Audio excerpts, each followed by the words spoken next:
There we go. All right, we're back. Cool. So let's do it up. Let's do it. What's that? Okay. All right, so we are here in the modern format. No, we're not. We're here in the Pioneer format. So I have been invited to return to the Faithless Brewing Podcast this week, where we are investigating the relevance of this card, Mazemind Tome.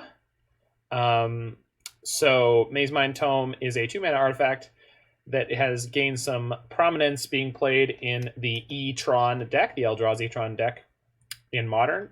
In Pioneer, we're going to be trying it here. So it's a 2-mana artifact. It says tap, put a page counter on Mazemind Tome, scry 1, or 2-mana tap, put a page counter on Mazemind Tome, draw a card.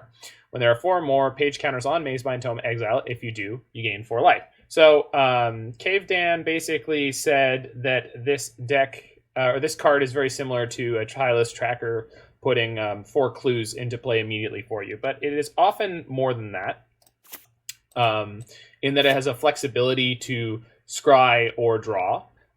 So there are lots of wonderful options available with this beautiful little thing. And then this is one deck that is actually going to use a synergy piece with it, or use it as a synergy piece with Soul Diviner. So this is blue and a black for a 2/3 zombie, a forgotten rare from War of the Spark. It has an ability that says tap, remove a counter from an artifact, creature, land, or planeswalker you control, draw a card. You can't remove counters from enchantments, but you can remove counters from your Mazemind Tome, allowing you to use it over and over and over again. So you can use 0 mana scry and then 0 mana draw a card, or you can spend 2 mana draw a card and then use the Soul Diviner to draw a card. Soul Diviner can also remove cards from counters from Thing in the Ice draw cards, and you want to flip your Thing in the Ice anyway. Kind of a little negative synergy because it's going to bounce your Soul Diviner.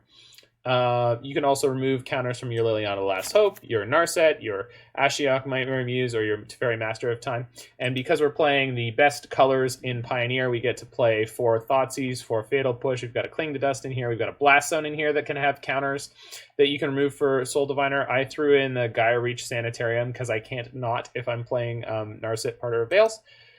So we're just going to go ahead and see how this deck stacks up in Pioneer. The last time I played Pioneer was Canada Day. I played a lovely little red-white burn deck, and that was a reasonably good time. I think I went 3-2, and I beat up on the actual person who had 5-0'd with the list that I was playing. Let's see how barren these queues are. Actually, it's higher than it was before, so it does... That was my hillbilly cousin, that's true. That was here on the stream, but it wasn't me doing it. It's true. More importantly, the Pioneer queue has a small spike. So...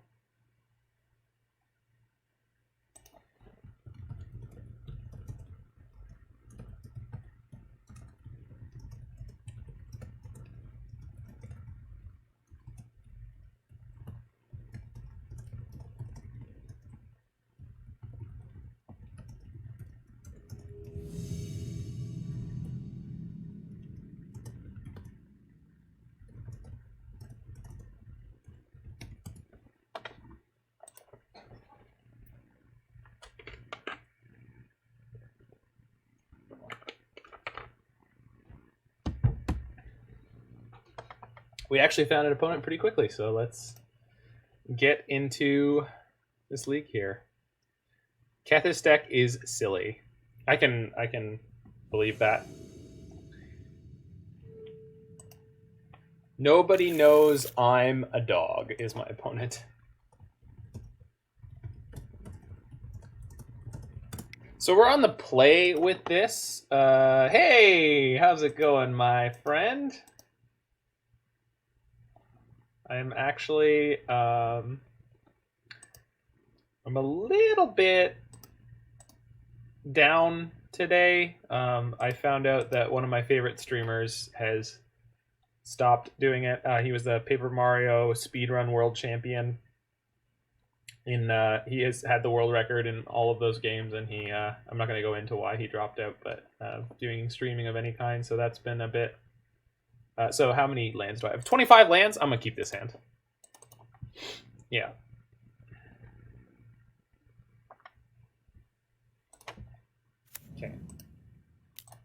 So we've got an opt for next turn, and or thoughts. I mean, you know, it's one of those. At the end of the day, it's going to be the smallest thing in the world, right? I mean, it doesn't really matter to anyone but me and a handful of people who enjoyed what he did. But yeah, it's one of those situations where it feels like for me the world is just a slightly less good place all of a sudden. Okay, I was hoping for a blue-black land. I forgot that there are a couple of colorless lands in this deck, so that was not my best pickup. We still have Thoughtseize and 2 Fatal Pushes. We'll see what we're up against here. It's probably some variety of, yeah, Wilderness Reclamation, or it could even be Breach. No, it's blue-green ramp. Okay. So my opponent is going to attempt to Ugin me relatively quickly. This is a little upsetting because we don't have anything with the basic land type here. Pushing the Grazer after the fact doesn't do anything, so our only real play is Thoughtseize. Cavalier of Thorns, Nissa, Ugin, Worldbreak. Are they stuck? They're stuck, huh? Alright, we're going to take the Cavalier. And then pray they don't draw lands or actual cards that accelerate them. So more Grazers, more payoffs, not that. So one more land and they get Nissa. One more land for us and we get Teferi Master of Time, which is not bad. Play Soul Diviner this turn and then next turn Thing in the Ice and take a counter off of it, which is not too bad. So that's the road we're going to go down. Breach doesn't go anywhere near Hinterland Harbor. Fair enough. I have not played a lot of Pioneer in the last little while, but I do recognize some of these archetypes as their predecessor. Fudge! Their predecessors were around when I was playing before. Now, fudges aside, they only have 2 forests right now. So the actual amount of mana they have is 7. However, because of Nissa being able to tap and untap stuff, okay, that's an okay pickup. Because now we can go push Sanctum, field the Breeding Pool, and then we can kill it when they untap the forest next turn. The problem is they're still going to have 1, 2, 3, 4, 5, 6, 7, 8 mana. So I don't think we can stop this Ugin from happening, and it's just going to eat us.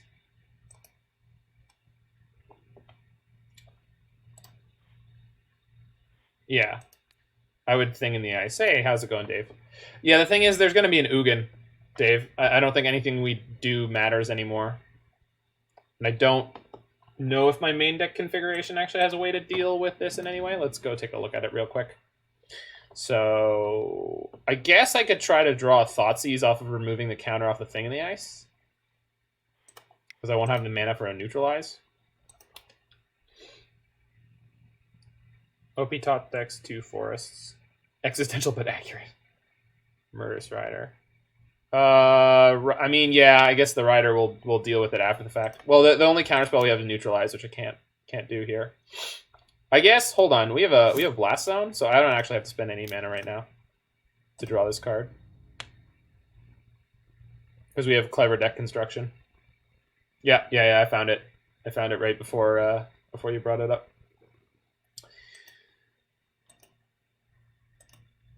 Come on. Come on, opponent. Do your trick. I mean, at least we'll be able to screw up their post-Ugin mana. Because we can push this. Oh, hold on. When they try to counter up their thing, we can field it in response. I mean, it won't stop the Ugin from coming down, but it will at least mess with them. Unless they do the forest. If they do the forest, I get to push it anyway. I think I'm supposed to field now, though. Just mess with them a little bit more. Unless they Nissa basic. Yeah, exactly. So I'm just going to do it this way anyway. So we can push it afterwards. And then if we do rip away to deal with Ugin, because what Ugin's actually going to do here is going to be pretty unimpressive. He's just going to bolt my Soul Diviner, and then if we can pick up the Murderous Rider, we have the next piece of mana, and we get to play Dig Through Time for potentially 2. So if we dig through time and find Murderous Rider, then we're there. At least on dealing with the Ugin. Then we have to deal with the Nissa afterwards. They'll bolt you. They'll bolt me? What? Are you even sense-making right now? They'll bolt me. What is that? What? They're Grazer to hide. They're gonna kill my Soul Diviner, dude.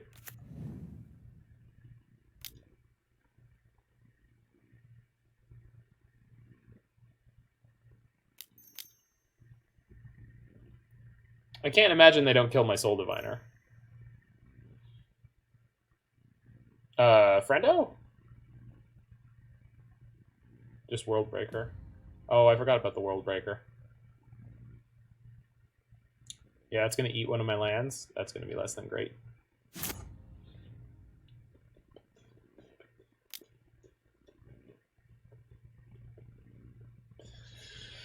Oh, yeah.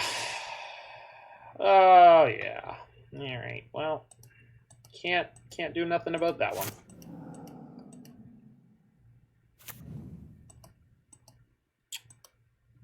Alright.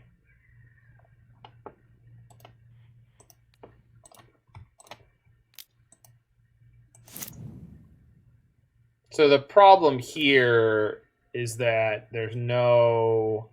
My colors are now messed up. There's really no way I can deal with Nissa and or the World Breaker and or the Ugin. I can probably deal with one, but I think we're generally just toast here. I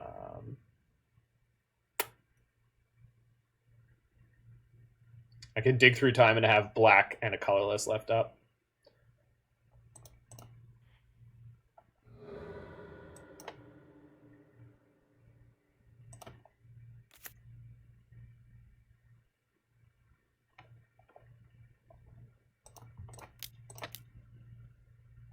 Can draw a card here.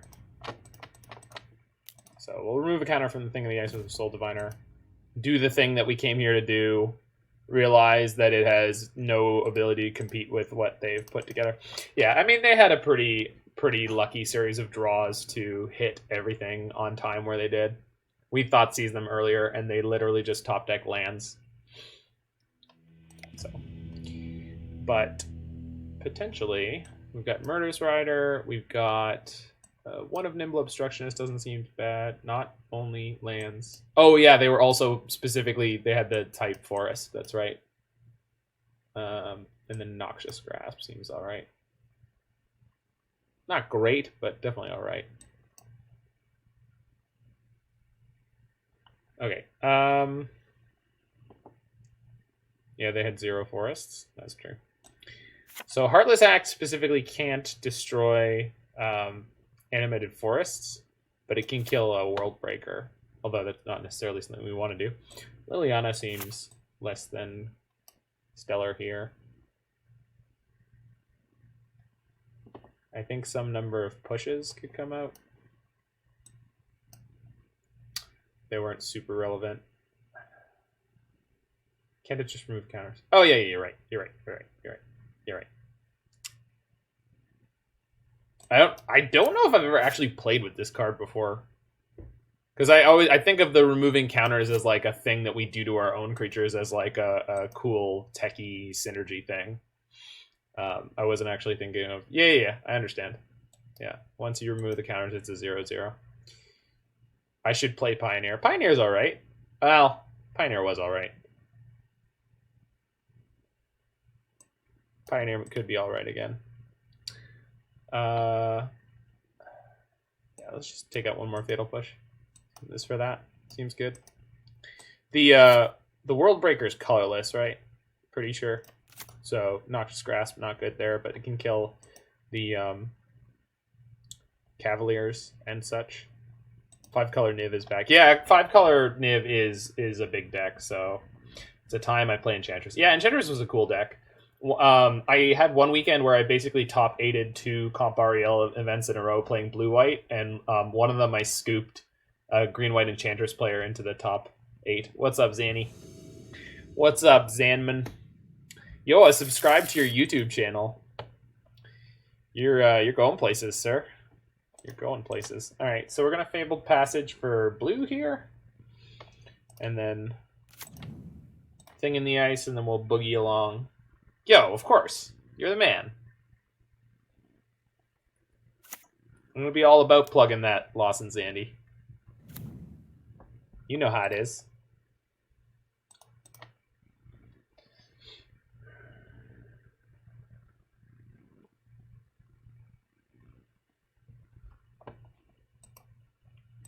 I googled you, not Google. I searched you up on YouTube, and you actually get paper magic coverage from like GPs and SCGs of you playing, which I thought was funny.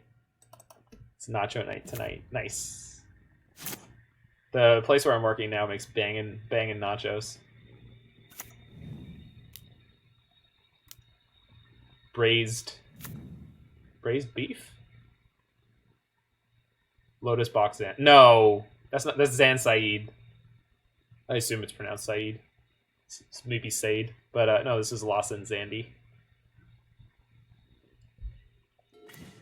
Yeah. We've played the Fetid Pools here. So I don't think there's any big creature threats I have to play this turn. Or counter this turn. I'll just play that. The other Zan? I don't think you're the other Zan. I think there's only one Zan.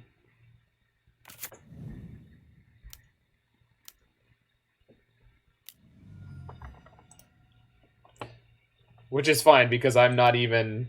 There is no other Zach. Well, actually, there's Zach Elsick and Zach Goldman. So there's Zach, there's the MTG Zach, and then there's the other Zach. I get that a lot, that me and Zan are friendly for Maxing Fusion. Yeah, exactly. Yeah, you guys do actually know each other. So I assume this is up for the umpteenth mystical dispute that they have. Unfortunately, I don't really have anything to play here. I guess I could cycle my Neutralize, which feels pretty bad. How many pushes did you leave in? Just one. Just one. All right, well, I'm going to fire off my Master of Time into their blue mana that they shocked for. They're going to have the third mystical dispute. Jesus. All right, fine. Fine. I was really hoping it was going to be for like cycling something or playing some cheap green spell. No, Oath of Nissa was unbanned in the previous BNR.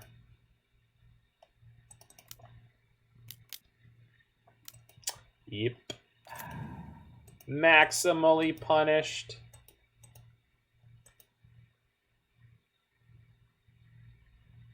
And now they can escape their Uro next turn. They put Hinterland Harbor into play. Yeah, there it is. Well, we're pretty screwed here. I feel like they've gone considerably over the top. So if we destroy the Cavalier of Thorns with Noxious Grasp, they get to exile it if they wish, and put a card from their graveyard on top of their library. It's actually not that much good right now, but giving them a Nissa's Pilgrimage seems bad. I think we just hang out here for a second and see if I can hit a land drop, and then Soul Diviner. You're actually not great right now because I need all my mana. Murderous Rider would be good.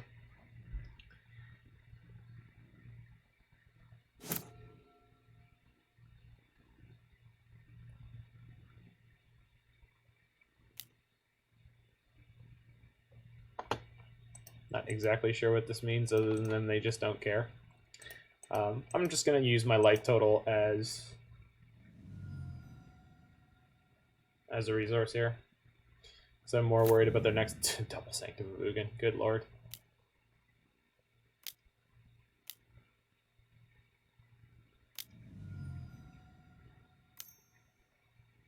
No, not Worldbreaker again. God damn it. So there goes another land of ours.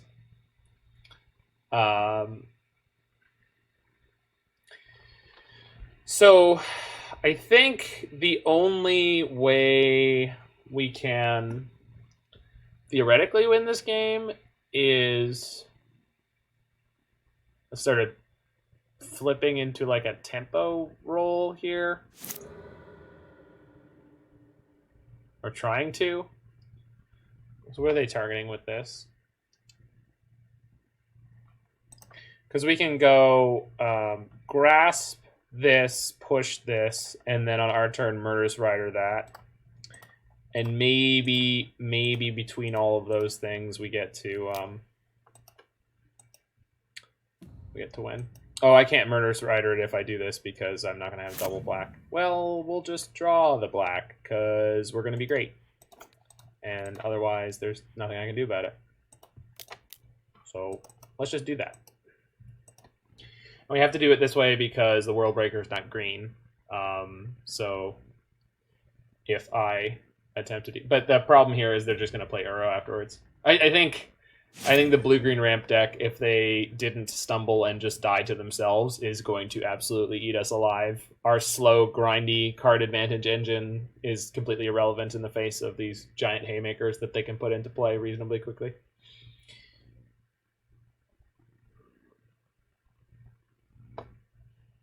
Oh, are you playing or are you talking about the mono-green Ponza deck? So I played something like that before, and it's surprisingly Trinisphere. Trinisphere is 3-ball. I played something like the mono green Ponza deck before. Yeah, this is super awkward. So let's cycle this Neutralize, I guess. Yikes. Did they put something on top? Nissa's Pilgrimage. Okay, that was the card I assumed they would. So, then what did they put in their hand with World Breaker? Oh, Ulamog. Yeah, not even close. Nice sequencing. Whee!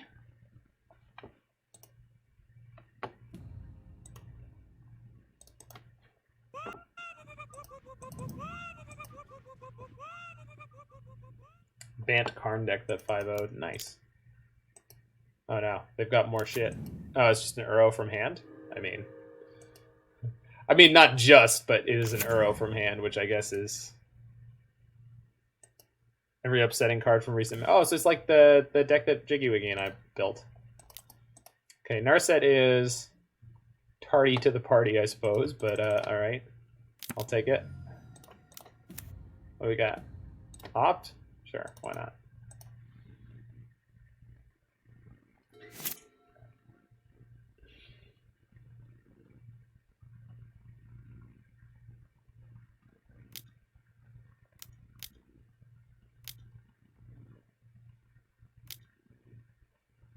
Yeah, this is actually kind of okay for us.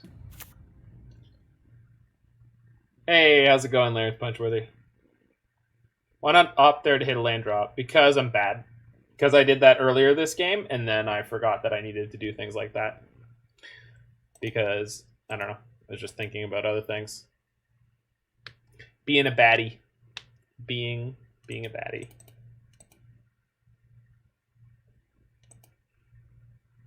Larynx Hug new emote? Too much of a control player. Yeah, sometimes. Sometimes. Yeah, they're going to kill my Narset here. It kind of sucks. Learn to love the tap out. I mean, I do. I just...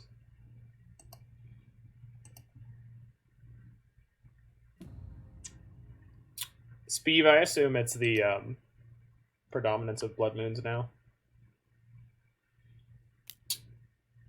Oh, God. What is this? Oh, my God. Nissa. So powerful. Card is so stupid. Cavalier? No Cavalier. Please no. Yeah, the new Blood Moon art is disgustingly good. Oh, fuck. Right. Oh, wait. No, we just get to Murderous Rider this and then attack the Nissa. Or if... No, I don't want to play Ashiok and bounce anything because... Son of a All right. All right. This freaking card, man. I hate this creature combat crap, you know?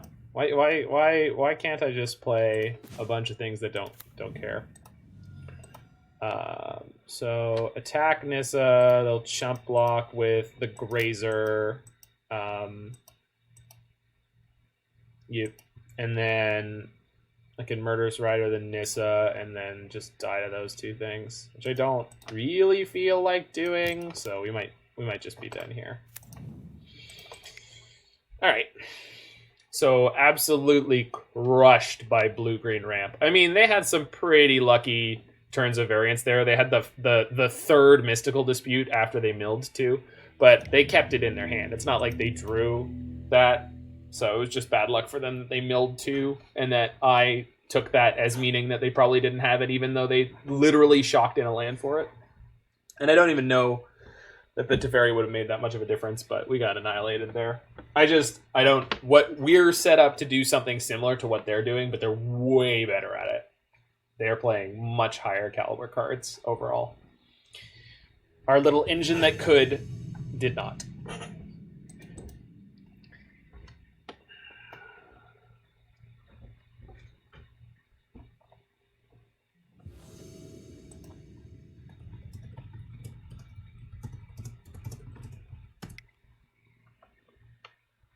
Have you considered also playing the really good cards? Uro snapped in half. I mean, I agree with you, but that's not the deck I'm playing right now. Uro doesn't synergize with anything we're doing, and splashing double green is maybe not the best idea in this deck. We don't fill our graveyard particularly well, and we're using our graveyard for dig through time, so I like Uro for playing good decks when I want to win. I love Uro too. Uro's great. I think Uro is a fantastic card. Fatal Push, Soul Diviner, 5 lands. Well, our deck is chock full of ways to draw more cards once we have a Soul Diviner, so I'm going to keep this and see how she goes. Hallowed Fountain. Okay, this might be the kind of matchup we're set up to be good against. I don't know. Let's find out.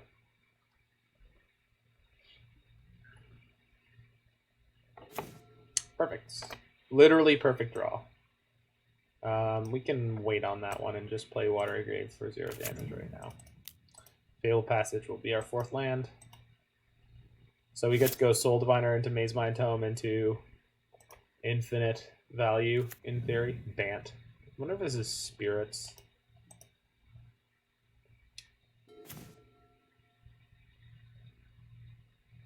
Ravenous Trap reprint is a rare lol. What was it before? An uncommon?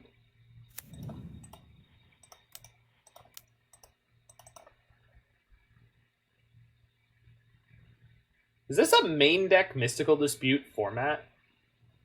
Uncommon. That's so stupid. I mean, it makes sense for the draft environment. Like, I can understand why they would do that, but it is, yeah. Do they have Teferi here?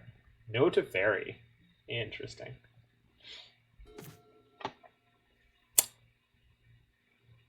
Well, this is kind of sweet. So you just play Blast Zone. And they're going to have a counter here.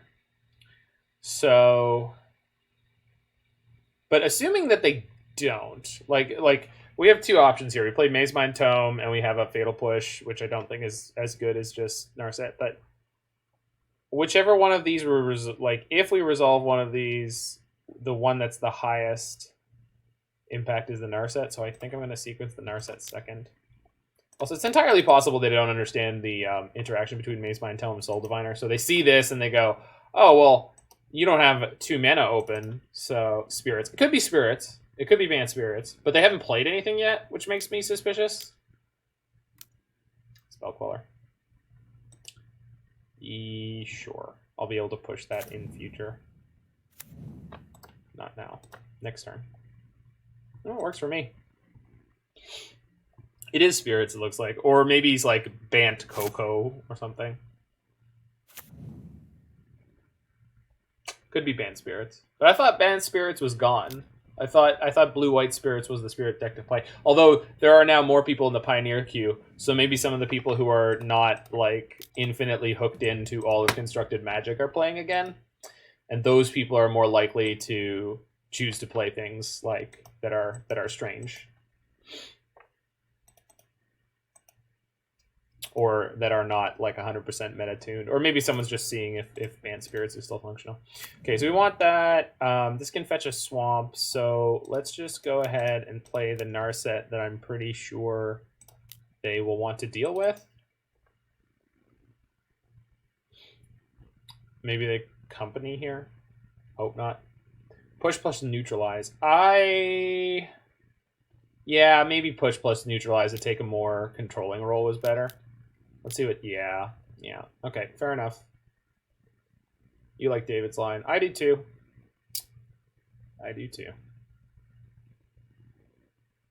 I mean, I get to kill their best creature here, whatever it is. I'm pretty sure my Narset is resolving unless they have another Spell Queller,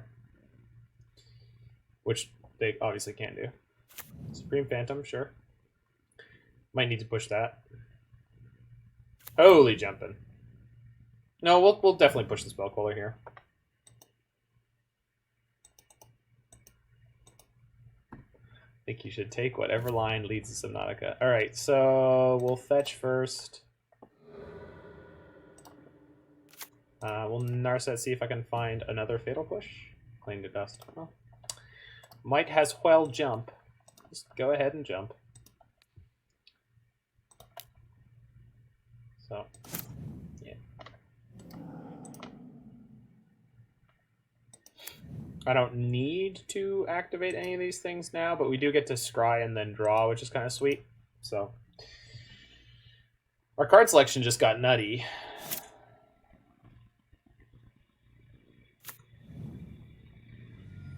We just need to find more removal at a pretty quick pace.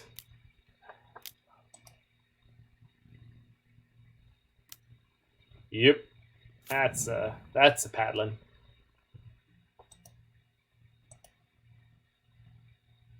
Wait, are Engineered Explosives and Ratchet Bomb in Double Masters? How many cards are in this set? Is it like 800? It feels like a lot. Or maybe it's just like more noteworthy. Would consider eating a token from Narset if they're going to kill it anyway. I guess, but I'm just going to scry one and then eat off of the Mazemind Tome. So, yes, please. I would like that. I would like that now. I mean, this is going to be a pain in the butt, but...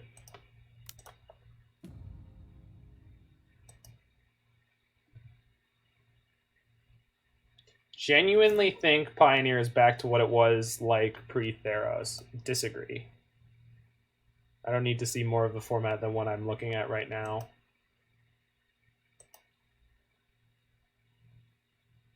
I mean, there are people playing a bigger diversity of decks, but that doesn't mean that the top of the metagame isn't just going to be wrecked by these combo decks. Okay, so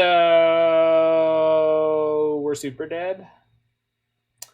So I don't have a way to have anything leave the battlefield. Blast Zone, then push the Eagle. Yeah. The biggest problem is how fast their clock is right now. I think what... I like 1 mana short of a bunch of different ways to do this, because what I want, play for TT flip. Yeah, I think that is what we're going to do. So we can play the thing in the ice. We can push the Mausoleum Wanderer, which is going to reduce the amount of damage we're going to take. And then next turn, we're 100% able to flip the thing in the ice. Like, it's just guaranteed. We ate the Blast Zone counter already. We did do. So before we do that, let's scry one. Not that it really matters in what. Yeah, I'll bottom that. I'm looking for more removal right now. Okay, play the thing in the ice. Wait. Okay, I didn't wait. I mean, I don't think they're able to counter the thing in the ice. Too late, haha. What were you interested in, Dan? Do they have like a Kira or... Oh, they have Rattle Chains. So we should push this now. So I could push the TT push and draw. Yeah, I guess so.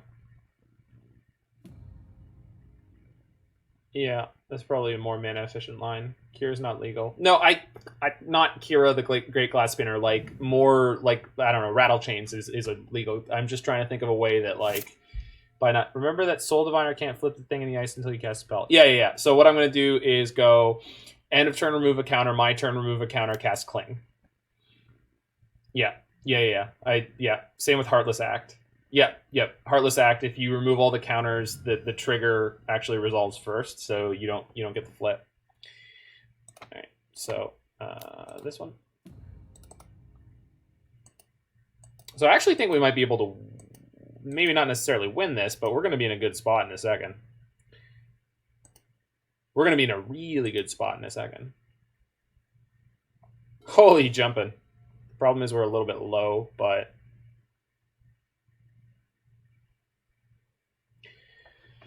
So sequencing gets a little finicky here. I'm going to play this, reveal this. So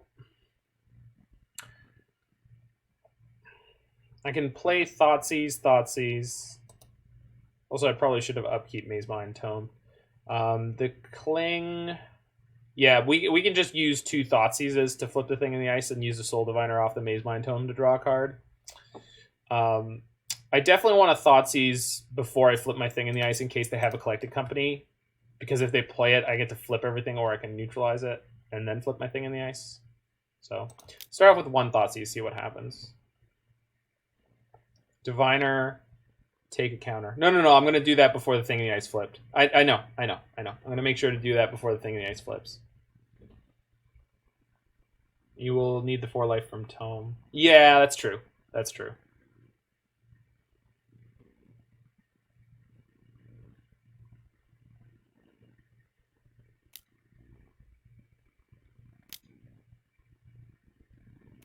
Nebelgast. Oh, they're going to stop me from attacking? That's fine.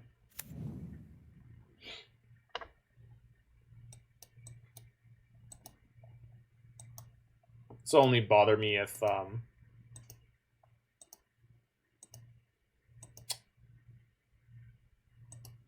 that's fine.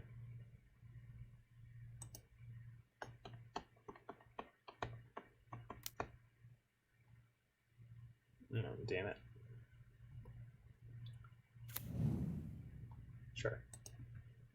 I'm going to tap it twice. Actually, we could do something super neat here, right? So what if... Shoot. Oh, no, it didn't.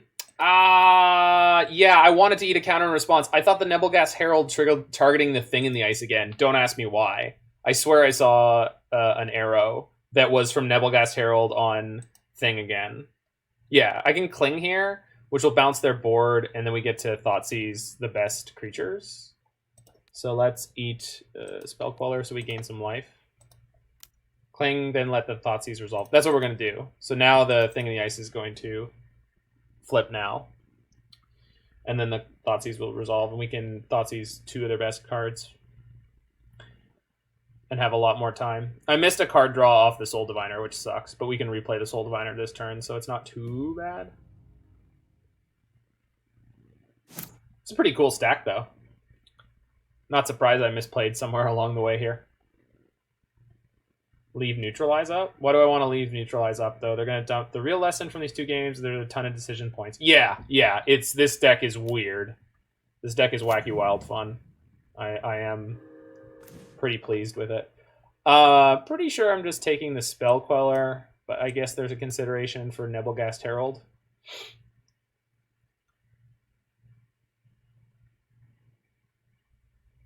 I can take the Queller and the Herald. I'm going to go to 4 life to do that.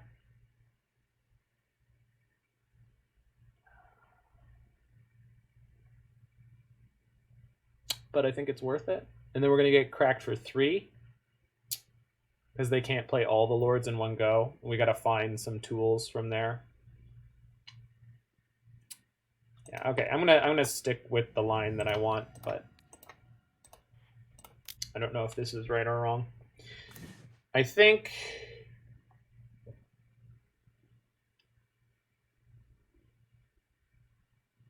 Nebelgast Herald doesn't matter as much as the Empyrean Eagle, right? But the fact that it's flash makes it harder to deal with. And then I get to play Soul Diviner here. And just pass the turn. So missing that card draw might be a big deal. We'll find out.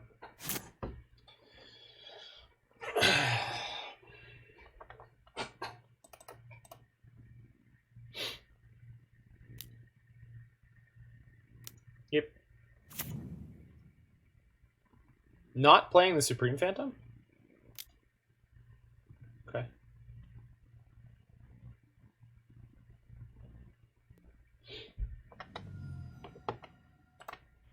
So I'll scry now. Opt. No. Do I want to scry upkeep? I have to find...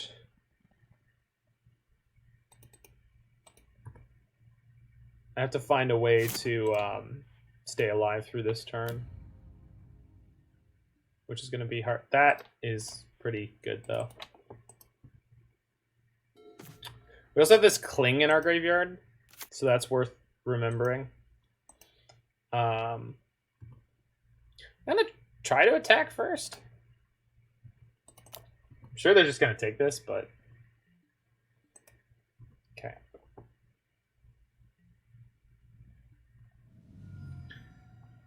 So we're just looking for more pushes, basically.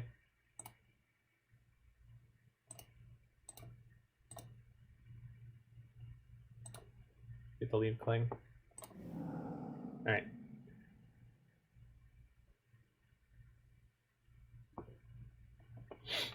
So Heartless Act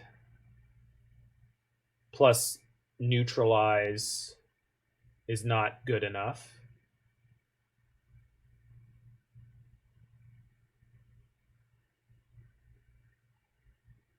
I think we're just too close here. We're definitely taking the Heartless Act.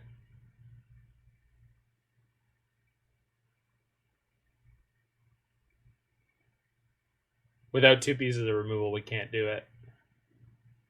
And we didn't hit him. So I think we're just dead here. Already played a land for the turn? Yeah.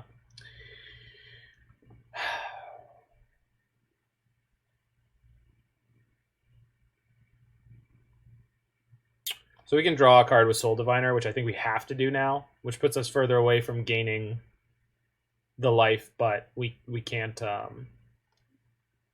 survive this turn without so I'll take the Teferi with the idea that maybe we make it one more turn, and then I have to remove a counter. You can draw a card for removal on their turn with Diviner. Soul Diviner doesn't hit enchantments. Yeah, we are very much aware of that, because otherwise you could use it to reset, what are they called? Sagas, which they did not want. Wish it did. Oh, they went to combat. Okay. Maybe we live. This doesn't give things flash. Okay, so kill that. Fancy play punt? Did opponent punt this one away? They don't... I took their Spell Queller, so they might have drawn a new one. Radley Boy. Neutralize. All right, maybe we live.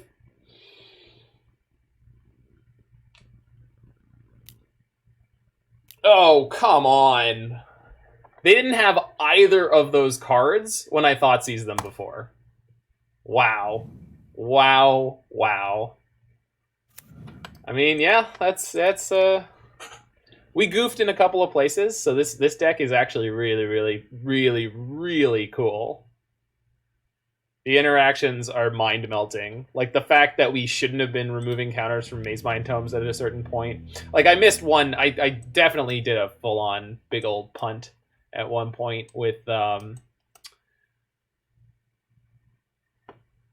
with not drawing a card, which could have been a big deal. But it's actually amazing how much play this has. Okay, so probably can go down Cling.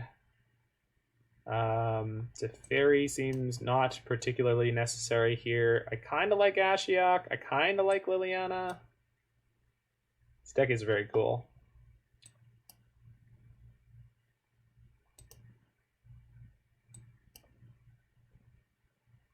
I like Kalitas, but I don't think we have to shave on... Well, we can definitely cut a couple of opts. I like the opt cut in situations like this. No Kalitas? Yes, Liliana. Got it. More Liliana? Liliana greater than Ashiok. Okay. I'm going to trust you folks on knowing Pioneer better than I do.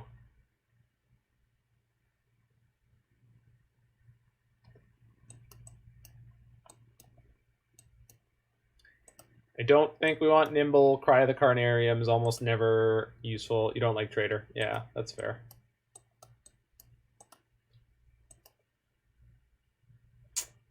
All right.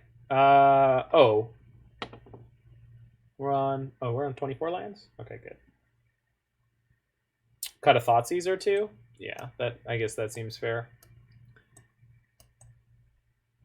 I don't want to...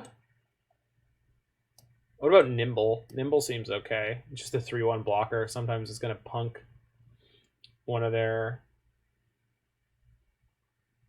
flyers. And then I guess I can keep the Cling to Dust because it's like repeatable life gain if the game goes grindy. Yeah, okay. All seems all right.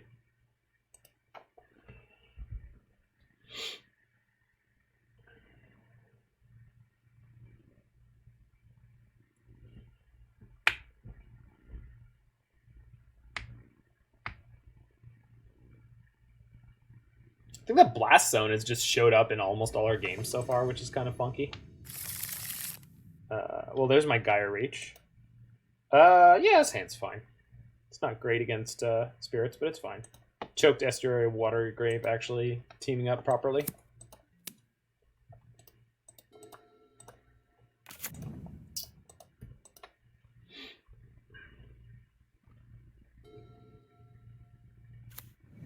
Incomplete cycles bother me, especially when they're awesome podcasters. Kill spell on Liliana. I think I would like this Murderous Rider. Yes, please. Thank you. I think I would like that Fatal Push. Yes, please. Thank you. Yeah, this is... everything's coming up Millhouse here. I need the sound clip of everything's coming up Millhouse for my soundboard for sure. Okay, Spectral Sailor, sure.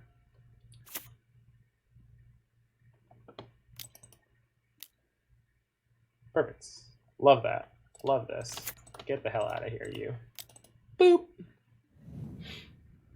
Oh my god. Oh my god. Are you guys ready? Are you guys ready? You get ready to ruin their day? Alright, here's my repeatable creature removal. Your move.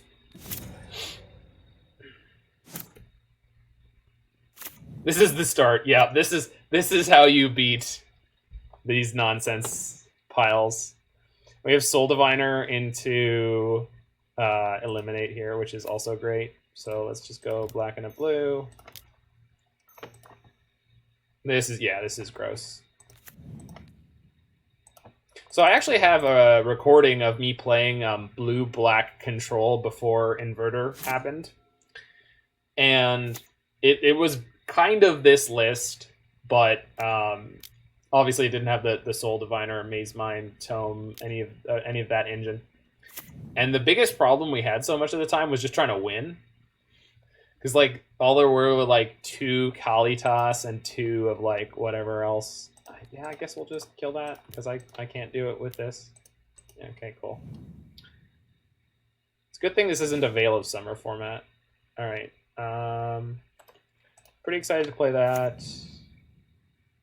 She's actually getting close to hitting her ultimate, but like I have double Murderous Rider, so I guess we just plus Veil's banned. Yes, that's the point. I think we just hang out here, right? Like obviously I can use Soul Diviner to draw a card at instant speed on their hand, but might be right to play for ultimate. That's what I think too. Yeah, they didn't EOT anything, so I think so. This is the last chance. The problem with going for ultimate here is they're gonna on the end of my turn they're gonna play Collected Company, and I can't kill both the creatures. So they're either gonna Collected Company or they're just gonna play 2 creatures. So I don't. We could try to play for the ultimate, but I think that's actually a losing line.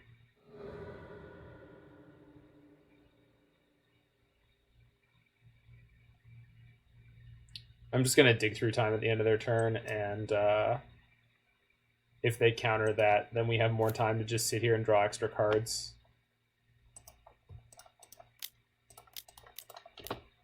And I get to keep 1 card for future digs or what have you.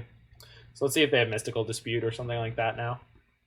They can't Spell Queller this, so they might just do nothing, but we'll see what they have. Okay. It's an interesting play. I don't... Oh, maybe they hit the Mausoleum Wanderer. But it's going to enter the battlefield with another creature no matter what, so... they do. They played it in game 1.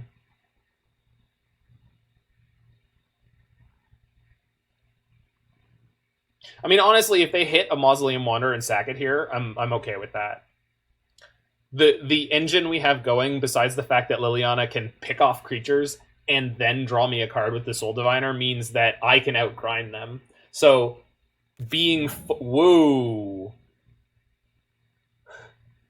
That's a card.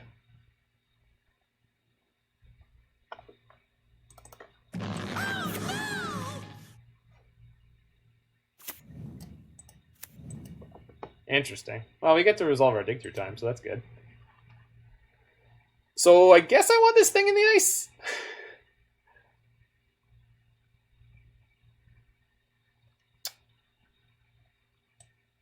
I feel like Thing in the Ice Thoughtseize is what we grab here. I need another black mana to play Thing, Thoughtseize, and Swift End. I definitely want the Thing in the Ice out of all these cards.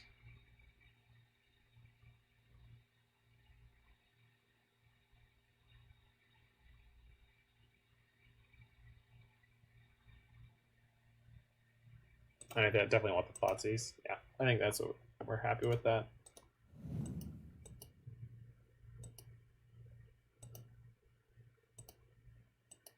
This seems like a really smart inclusion for their sideboard. Oh, hey, I drew the thing I needed. I love it when that happens. Okie dokie. Did I miss? No, I didn't. I did it before. Good. Yeah, cool. So let's shrink this anyway.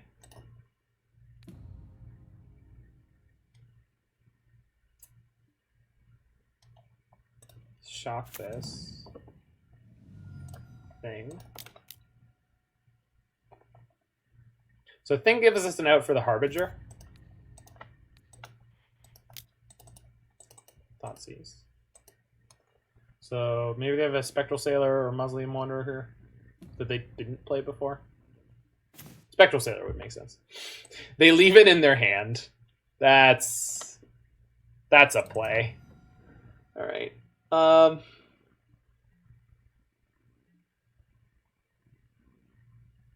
Yeah, I mean, this is fine. So we're gonna murder the Supreme Phantom here while they're tapped down. Liliana is no longer gonna ultimate, but that's not what she's here for anymore. She's just here to keep grinding with the Soul Diviner. So I do want to draw a spell that isn't this Swift End right now. Okay. Yeah. I'm just going to let Liliana take the full hit here. Even if she does end up dying, it's not the end of the world. I would have killed the sailor. How? They didn't play it, right? We can still do that. What does this do? Look at that many. So they get to look at 4 cards and reveal a creature card and put it in their hand. They put Empyrean Eagle. That's fine. I think they specifically didn't put it in because, oh, that's why they didn't play it in response to the Thoughtseize. Because they knew I'd kill it. So let's take the counter off the thing. We're going to be able to murder the eagle, tick up on the sailor. So this should be a massacre. Thing in the Ice is going to flip the next spell I play. So I actually can't use this Murderous Rider right now. What we can do... okay, so we play the Swamp, no problem. Can remove the counter from the Thing in the Ice and just draw a card for free because it's going to flip anyway next thing we do. So let's do that first.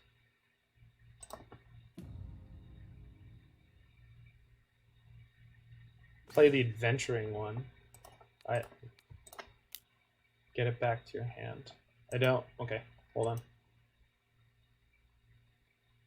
Oh, cast this Murderous Rider before the Thing in the Ice. Yeah. I see what you mean now. It's too late. Yeah. Yep. That is the thing I could do to reset my kill spell. I think we're going to be fine, but yeah, that is definitely a thing we could have done. This does allow me to get rid of the Harbinger here, though. We can replay the Soul Diviner. I think this game is pretty much in our spot. Attack for 7. They play the Spectral Sailor. They want to... I still can uptick my Liliana. Yeah, we're good here. I mean, the problem is that would choke my mana, and because I want to kill the Spectral Sailor after they play their Empyrean Eagle, or I guess I could kill the Empyrean Eagle and then tick up on the Spectral Sailor. Yeah, that's actually probably what we want to do. So this is actually going to work out fine for us. Unless they just picked up like Rattle Chains. That'd be pretty clutch for them. We got rid of the Harbinger, though, which is good.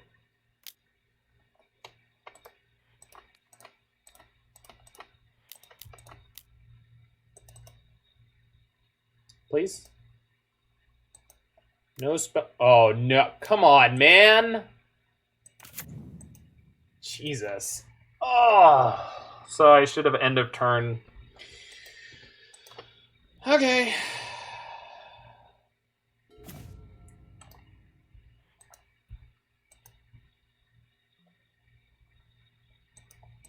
Yeah. Well.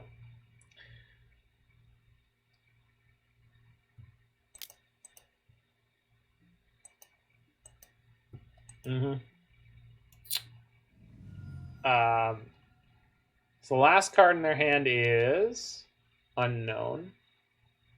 Right? I don't think it's anything that I bounced or flipped. No. So Nimble's a good thing to have here. I'm just going to Cling to Dust to draw a card because I think I have...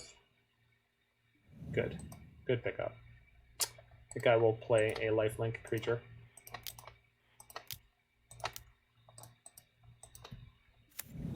And we have Nimble to block their Empyrean Eagle here. The problem is all their spirits now have flash, but... Okay, they're down to 1 card in hand. It's going to be a Collected Company. Actually, depending on how they attack, I might just play nothing, because I don't need to do much to win this game from here. Next turn, we just attack with Murderous Rider and Awoken Horror, and we should be good to go.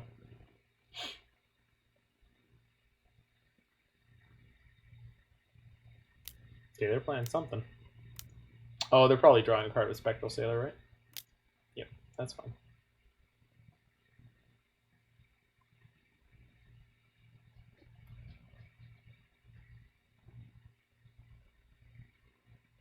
So if they have a Lord in their hand, they can crack in for 10 here.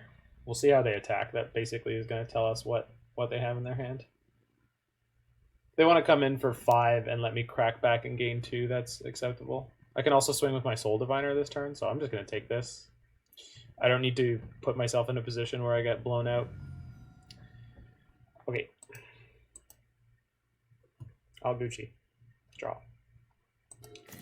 Good-ish draw, but I think I'd rather just attack with everything than set up to draw cards, because I have enough things to do with my mana that are very impactful, so...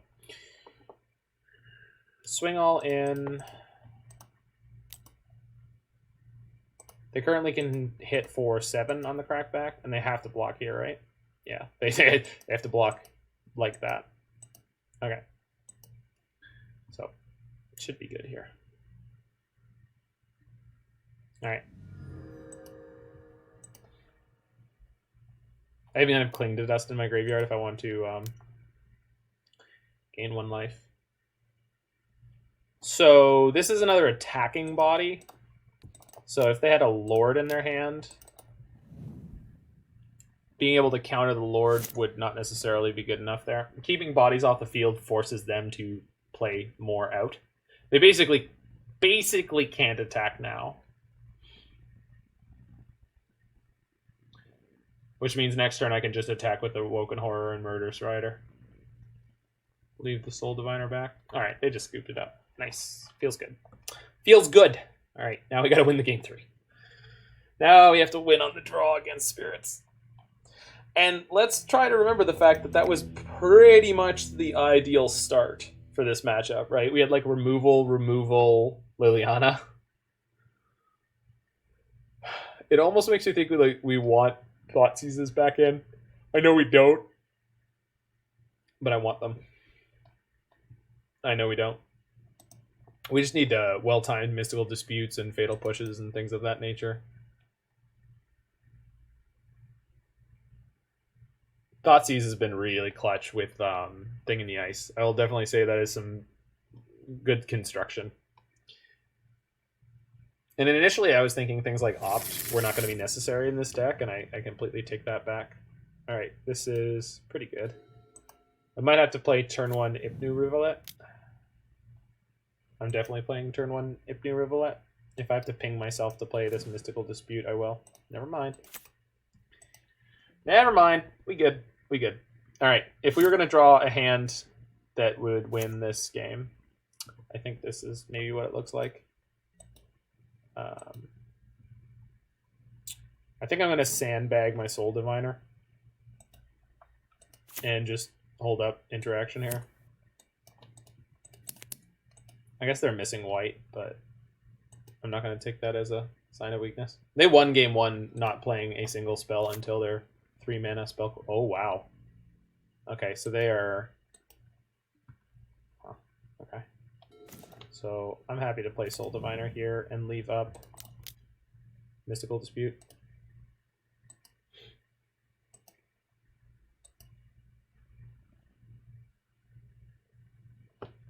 Okay.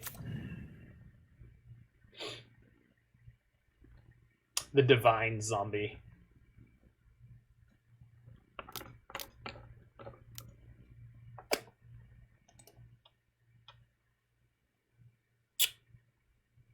So I can't Mystical Dispute Eclectic Company, so let's just keep the battlefield clean for now. Just 1 for 1 while we can.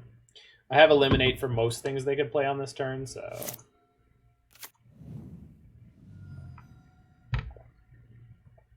Okay, so...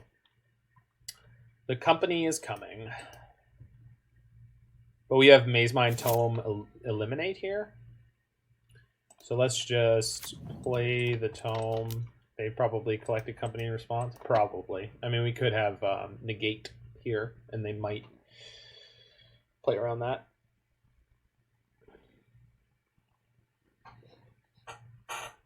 Soul Diviner plus Mazemind Tome definitely feels like a Pioneer level like grinding package.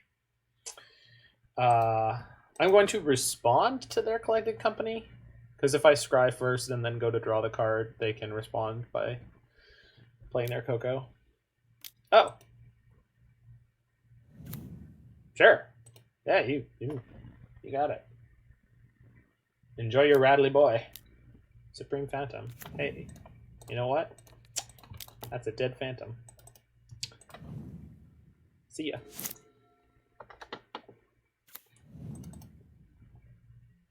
Botanical Sanctum. Yikes! Their draw is not coming together so far. Okay, this is the kind of game we could win. Opt. No, I'm good.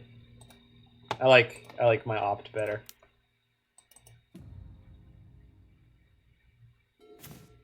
Eliminate's good. Yeah, so we'll play Liliana. If they collected company to beat it, we have an eliminate to beat the Spellcaller that comes down, so or we can just beat the Spellcaller. Okay, so this should be the match, probably.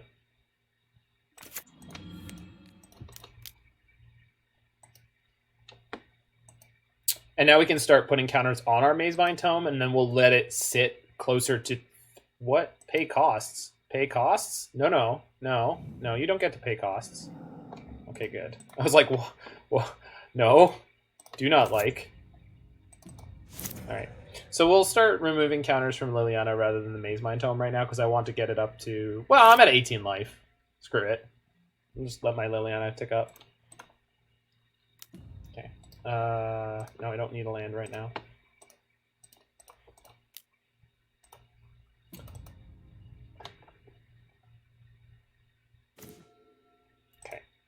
So this is a turn where I maybe want to draw. See what we pick up. Okay.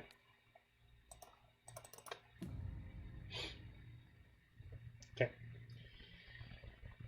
So we want to find a thing in the ice or actual way to win soon enough.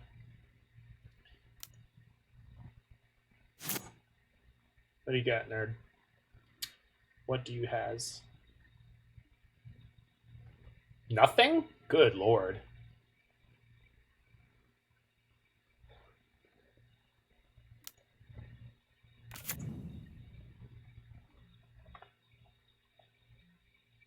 Yeah, so I'm not worried about my life total, and Liliana getting close to ultimate is something that maybe we'll need. So we're just going to hold on to that for now. Good draw. Good memoirs. Not great memoirs. What do you got?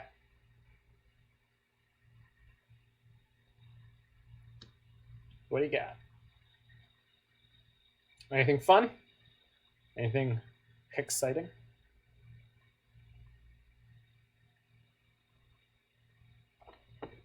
All right.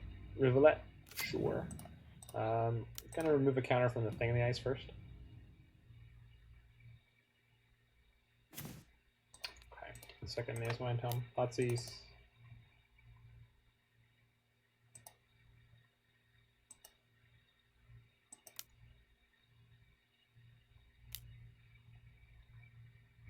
Herald. All right.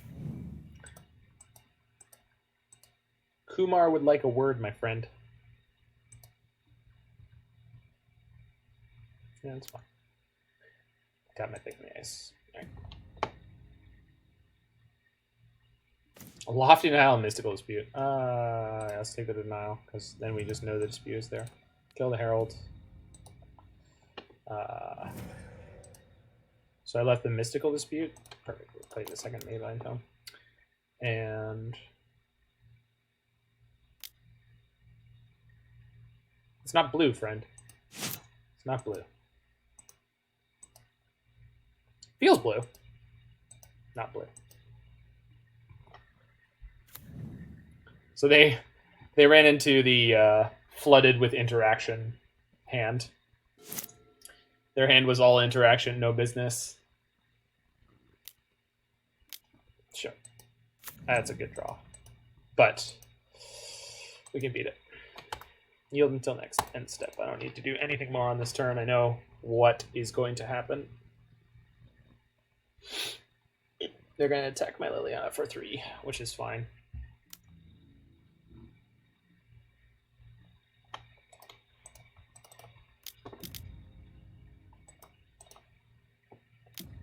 I do not work today.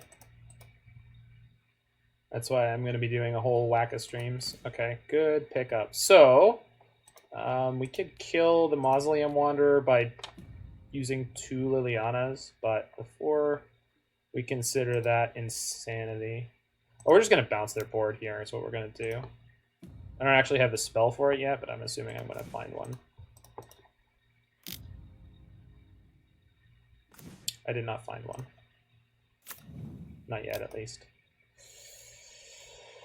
Okay, what if I play Soul Diviner and they Mystical Dispute it? No, they didn't. Well, shit.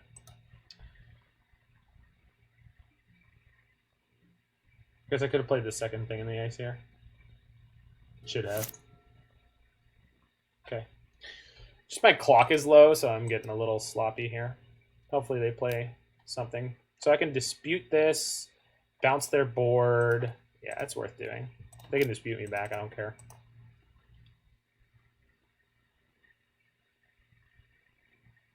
Their board's getting flipped anyway, and then they can replay it, but that's fine because they won't have anything to attack with. Yield until that next end step.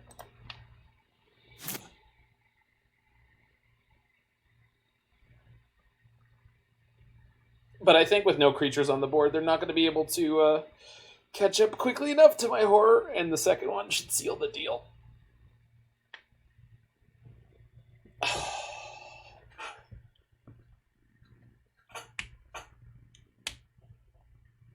Their hand is literally Mystical Dispute and 2 creatures they could... Why would you not...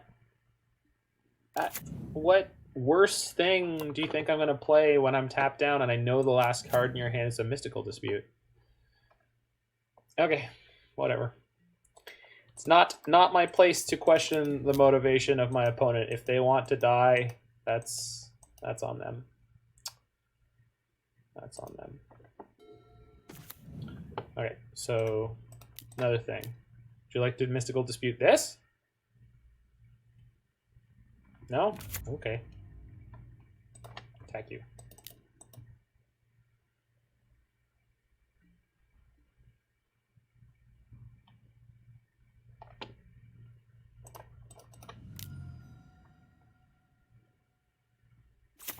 Would you like to Mystical Dispute this? I have 3 mana open. Okay. Shrink that guy. Pass the turn. Okay. So I think we're going to come in slightly, just under budget and right on time here. We got pretty lucky in this game 3. They stumbled and fumbled all over the damn place. It was just, they were a sloppy mess over there.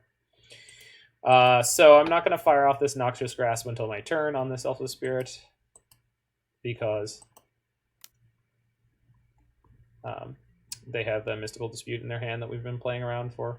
I say playing around. I've been playing into it repeatedly, and they just have chosen not to interact for whatever reason. Put that on the bottom. I guess the downside of this is they're going to be able to make their team indestructible and chump block my thing in the ice, but that's fine. I think I missed drawing a card there. That's also fine.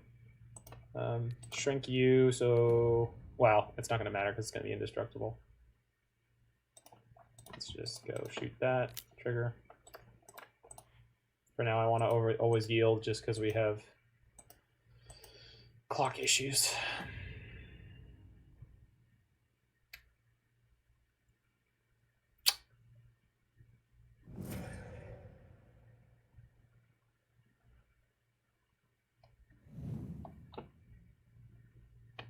Go combat attack.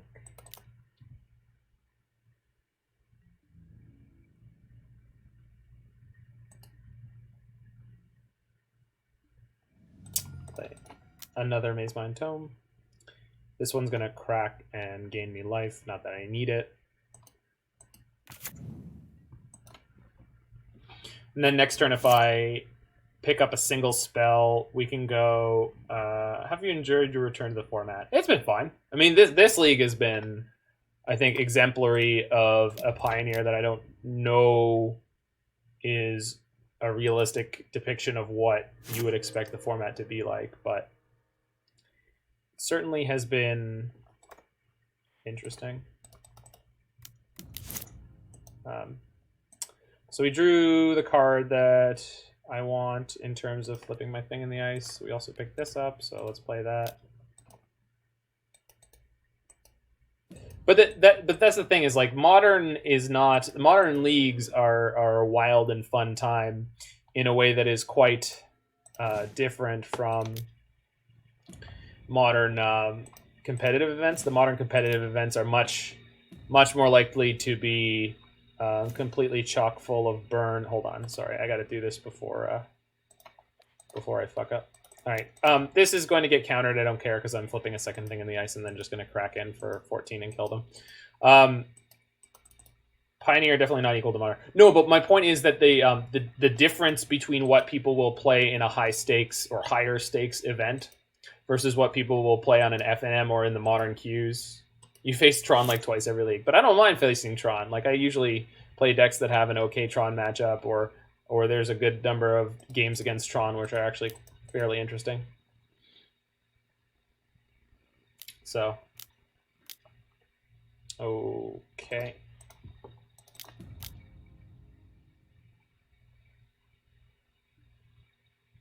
Heartless Act, that's one removal spell. Okay.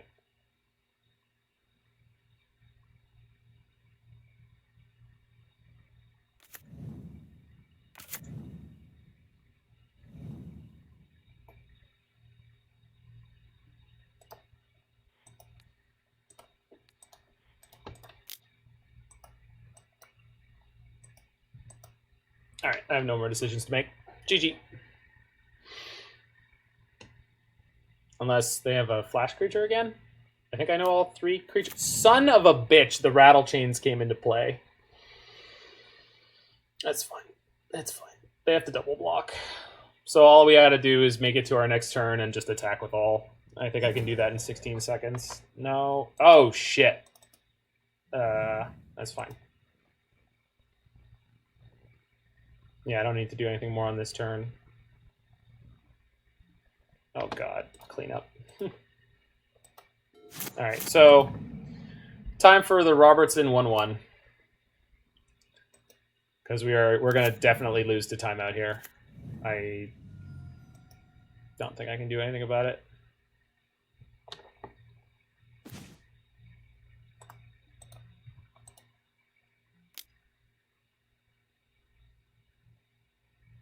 Oh, never mind.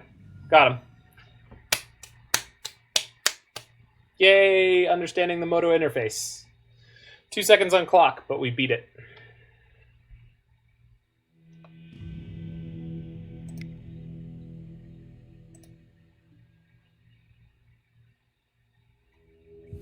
Yeah, that was a good one. That was tight.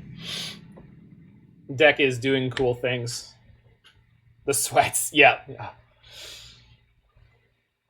I definitely get, I do get nervous sometimes when I play Paper Magic. Not so much with MTGO. Unless I'm playing something that's like a 30-ticket entry. The 30-ticket entry ones, I'm always like... Because I've O2 dropped those before. Yeah, this hand is fine. Play or draw, this hand is fine. It's not great because the roulette is going to hurt us, but... Okay, I'll just play this out.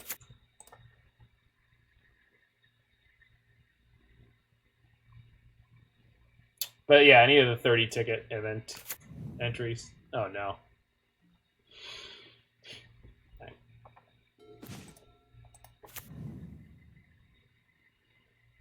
Dear opponent, please put a non-creature card into your graveyard for me, that I might eat it with my Cling to Dust and draw a card. Oh, Soul Tie. All right, we're gonna cycle this Neutralize, unfortunately, because I really want to hit my land drop. Nice. Hello? Excuse me. I'd like to do the thing. There we go. Narset. Am I against Sultai, and do they have an Uro in their hand? I sure hope so. All right, Mazemind Tome or Ashiok. I'm light on lands, but Ashiok's probably way better right now. And I don't have a Soul Diviner in my hand, so the Tome is a little mopey. Like, we have plenty to do with our mana for the next couple turns, and we've got more tomes to find in the deck. Please play Uro. Aw. Rats. Aw, sassafras. Alright, good. Let's ever so slightly massage the number of non-creature cards, non-land cards in my deck. Oh my god. Yes, please. My opponent has done all of nothing. Let's see if they're playing any kind of stack-based interaction. Nope. Alright, well. Alright, your move, opponent. Apparently we're playing blue-black Super Friends now, which I didn't know. Oh, no. Oh, no. Wait, we have Teferi. Wait, it'll probably be hexproof. Well. Oh, no. It is Sultai. Whew.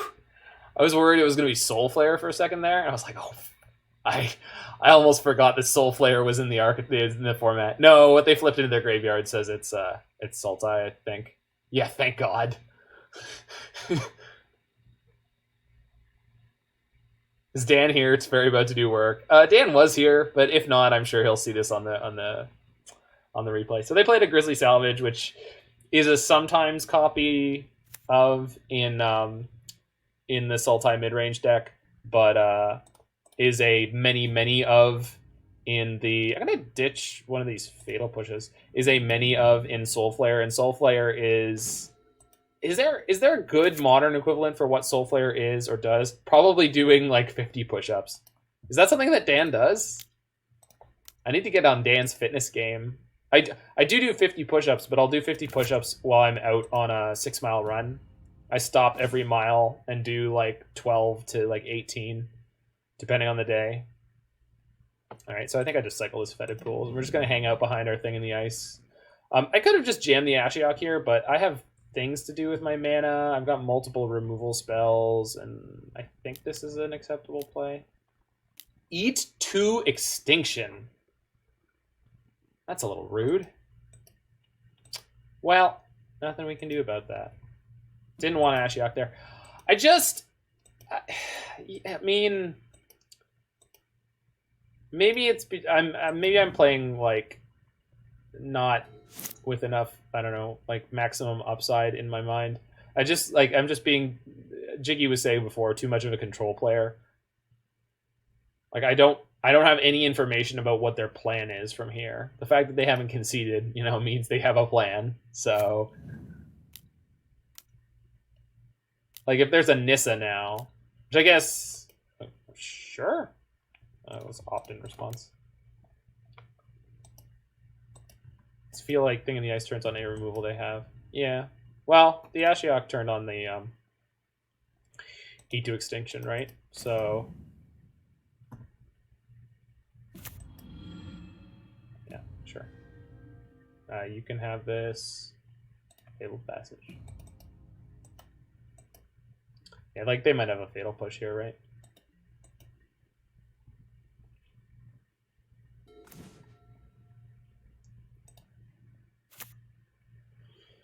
Okay,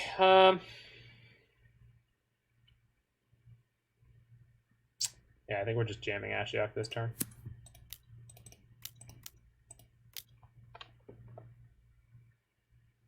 Could bounce their Karn. Yeah. This is the maximum tempo play. And then just sit with my Thing in the Ice with my Fatal Push and feel good about myself.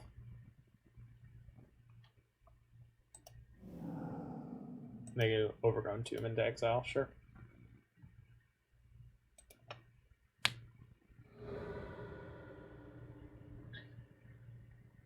I mean, if they push my Thing in the Ice here, I'm pretty okay. Nope.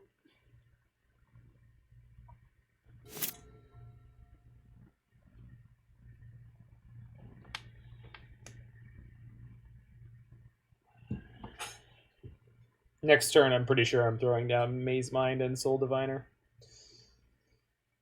And by pretty sure, I mean I can't imagine any potential play in the deck other than doing that. Thing in the Ice is nice because it's insulating my Narset from things like Nissa that they could be playing.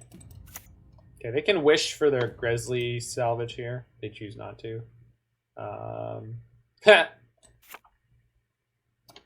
You can have a Watery Grave. Okay, we would like to be able to flip this Thing in the Ice this turn, but I'm pretty sure that's not an option. Thoughtseize is good, though. Not great. See, Thoughtseize will be better after they... Huh, interesting. So let's play Soul Diviner first, if they have any interaction with it. I want them to do that rather than the Mazemind Tome. So I want to wait with the Thoughtseize until after they put the Heartless Act in their hand, and then we can force them to Heartless Act, something that isn't the Thing in the Ice. Because once we flip it, they'll be able to kill Thing in the Ice with the Heartless Act. So I'm pretty sure they're going to downtick Karn to put the Act in their hand. Oh, well, sure. Mazemind Tome functions without that. It's not as good, but it functions without it.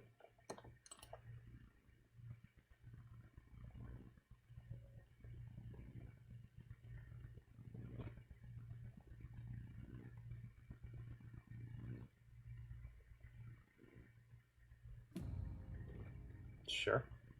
Holy jumping. You can have the Karn. You can have the Karn. No Scarab God for you yet. We do have Heartless Act into Thoughtseize, which will kill a Scarab God. Yes, please.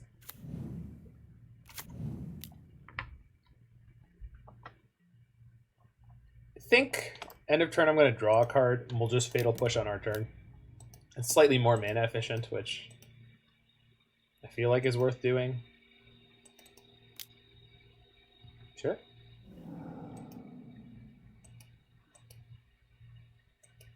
Yikes. Alright, well. So, we can go... We'll opt first. Let's see what we pick up. Because we could go hold priority, push, push. Heartless Act. I don't really need more removal. Mazemind Tome. We do have push and Thoughtseize too. Yeah, that's how we're going to do this. So we'll go push the Ooze, because that takes this thing down to 1 counter. Yeah.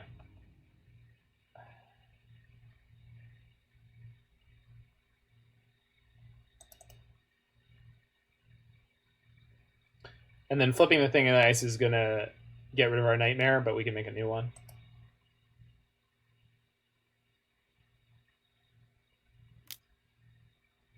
Sure.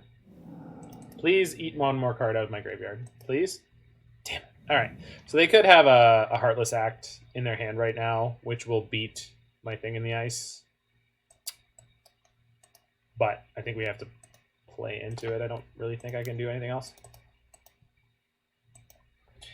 If I sequenced in the opposite order, our Fatal Push would have fizzled trying to kill the Ooze because it would get bounced, which maybe was better.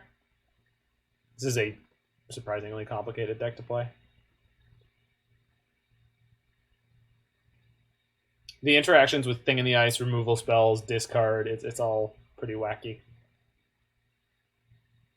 Was it worth Thoughtseizing first? So it certainly could have been, and I just explained why. But no, apparently we got there anyway. So I know they have a Heartless Act in exile, and there's one in their graveyard already. So the way their deck is constructed is like, it feels like there's a lot of like one-ofs, which I get why it's like that. I think Narset was probably wrecking an Uro that was sitting in their hand most of the game. That said, I don't know if I can count on that working out as well as it did again. Feels like our main deck configuration is pretty good in this matchup, so I'm not sure I want to mess with success. No way they have more than 2 Heartless Act. That's exactly what I was thinking. Is like, we see one in exile, there's one in the graveyard, so it's like the chance of not used to seeing multiple of 4 mana Karn. Well, maybe they only have 2, right? Like, it seems like a reasonable, grindy 4 mana play. It might straight up be better than Teferi Master of Time. I like Karn a lot. Probably not, though. It's just less color intensive. Like, you won't miss out on double blue playing Karn. Do you have any strong opinions on what to sideboard here? Because I'm really not sure. It feels like our main deck configuration is really close to what we want. Like, I kind of want these cards. Good thing Dan is in here. I like the constructs. I like the constructs in any kind of, like, obviously in a Sultai mid-range deck with 0 other artifacts, it's, yeah, Karn is sad. Murderous Rider seems better than Liliana. Okay, yeah, I can get on board with that one. Although Liliana with Murderous Rider, it's the kind of synergy we're here for. I don't know. Like, Kalitas has a potentially very high upside. I just don't know what we want to be cutting. I think I'm okay with this. Narset seems better than a push. Yeah, I can get behind that one too.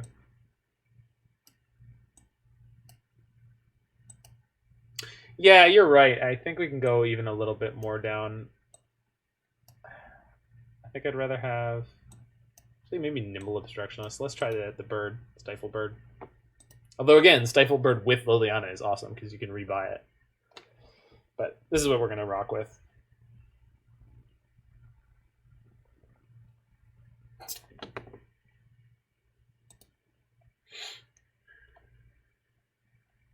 All right, it's time for... Work. All right.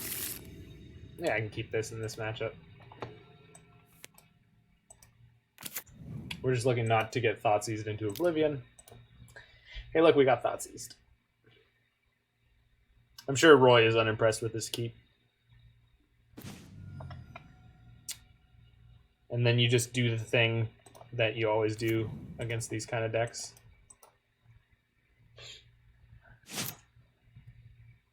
You're against Jund, keep your 7 and draw it out. Just draw what you need. It's fine. You'll be fine. Magic's a game of skill. Sometimes the skill is not mulliganing. Good God. Although that's not my favorite draw.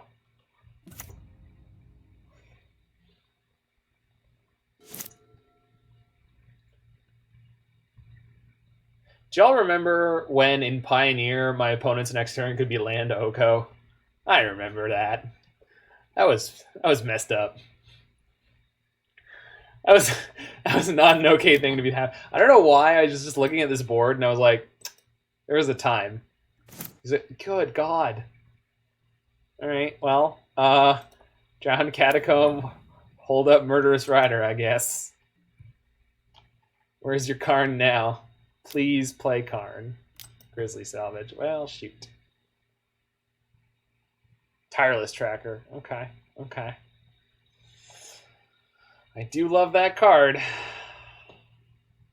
I do love me some Tireless Tracker. Eternal Scourge. Okay. You have my attention. What did they put in their hand? Fabled Passage? What? Oh, you son of a bitch. Alright, fine. Alright.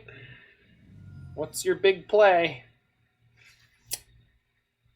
Remember how I said we were going to get Thoughtseized into oblivion? I was joking. I didn't mean it. I did not want this to happen. Oh, well, you know. Speak of the devil. I would have preferred a Mazemind Tome, but it would have been less removable.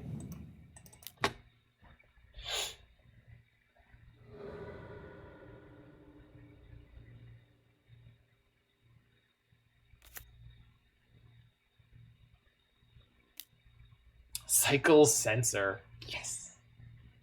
I'm playing around your days all day, buddy. All day. What are you going to do? Attack me with Lumbering Falls? Psh. Psh. Eat to extinction. Dave, we did it.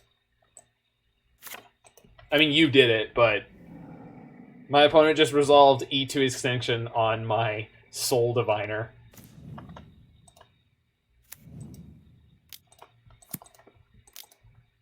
Now, if I could draw any spells, planeswalkers, you know, higher impact things, that'd be just gravy from this point. Uh-oh. Yeah, you can have this forest. Oh! Oh! Oh! Look at you, Mr. Big Brain! Oh, look at Brett with the big brain. Look at the big brain on Brett. All right. First you had my attention. Now you have my interest. You can have this island, thank you. Please cast your Eternal Scourge. Do it. I gotta see the sweetness. Oh, for the twice? Two eat to extinctions on Soul Diviners. Opponent knows what is up. They understand what this game is all about. Mazemind Tome. All right, I have resolved piece of card advantage. Good lord. All right, well, we can Ipnu Rivulet them. They are down to 36 cards in their deck. They're going to go down to 33 in a second. Unless they just grab their Uro. Yeah, they're just going to grab their Uro. Wheel. Hope I start chaining some spells off with this Mazemind Tome. Because we gotta beat this Uro in a fury. Yeah, in a hurry. Beat this Uro in a hurry.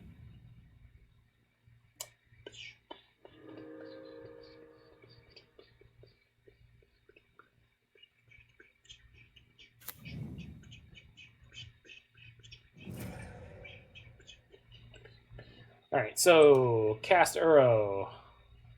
Oh, they didn't hit a land. Oh. Well, all right then. Well, alrighty then. All right, opt. Triggers. I don't need to respond to any of these right now. Yes, please. I like that one. This card, you can stay. You can stay. Blue. Alright, we can't beat Mystical Dispute here, but... Oh, no, we can. My bad. I wasn't counting properly.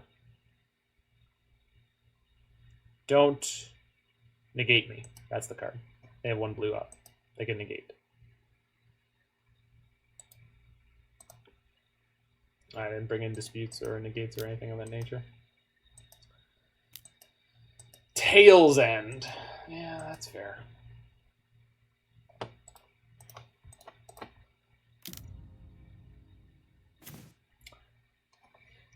Fairy Master of Time card is really interesting, although I've only gotten to resolve it and have it stick around for like a half a second so far, so... They can plus their Karn, and they can play Uro this turn, so we are definitely going to be in trouble quickly. Soon and for the rest of our lives. I'm just saying, Karn and Mazemind Tome have some synergy here. And Wastes is a legal card in this format. We should be playing Pioneer E-Tron with Mazemind Tome.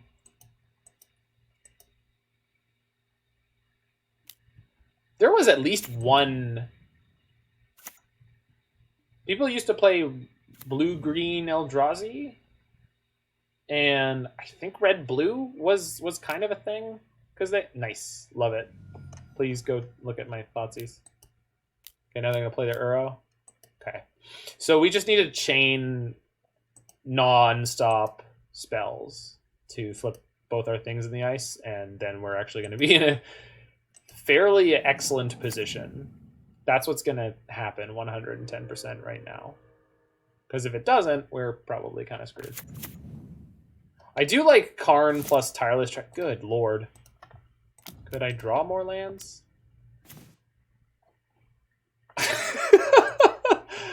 Oh, man. Alright. I guess this is where we are. Thing in the Ice Tron. Assemble. Sure. Yeah, you can have a Botanical Sanctum. Enjoy. So 2 of the cards in their hand are currently Botanical Sanctums.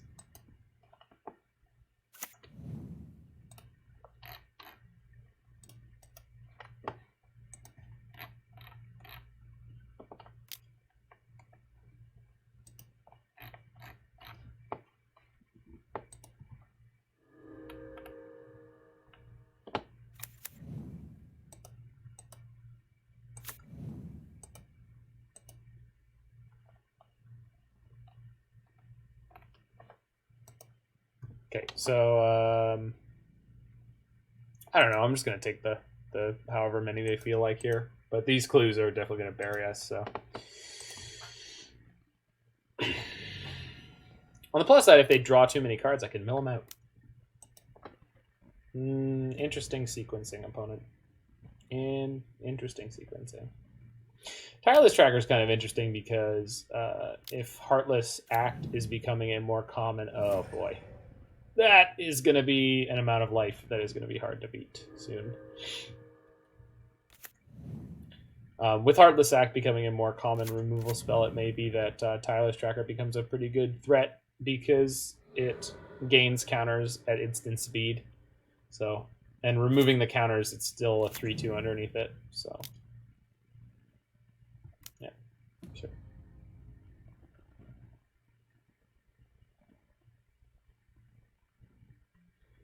Okay, and good stuff. All right, that's like half of good stuff. Let's see if we can find the other half. Yeah, unfortunately, I lose my tome now, but this draw is going to be a Soul Diviner. That's what's going to happen here. Nope, way better. My bad. My bad. Didn't. That's on me. All right. So, kill Karn this turn. They have a bunch of stuff in exile with silver counters on it, I assume. Although I can't see what does have counters. No, wait, that's not exile. This is exile. Okay, so they can get these things. It's actually not very good, although the Fabled Passages. Maybe I should just be killing the Tireless Tracker since the Karn is going to deck them, and that actually might be how I'm planning on winning this game. I'm going to play the Murderous Rider first, and then we'll actually cast it from exile, and we're not going to dig through time on this turn cycle. We're going to dig through time on the next turn cycle. So we could play this Murderous Rider now, and then on the next turn cycle, we'll be like 100% to flip our things in the ice, and should be in a really good spot from there. Sure. I guess I could jump block the arrow with the Murderous Rider, but I think I'm just going to take another 6 if I have the option. Have that. No scoos for you. Right now, I would really not like them having a scoos. So, did they have one before? They did. No. Those were all 8 to extinction. Sure.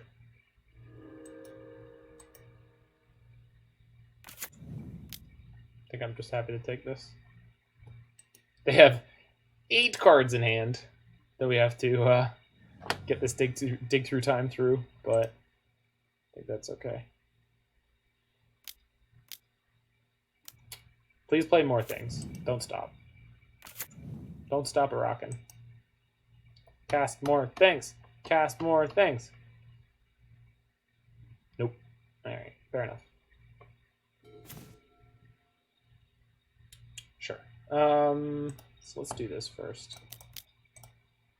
See if it resolves.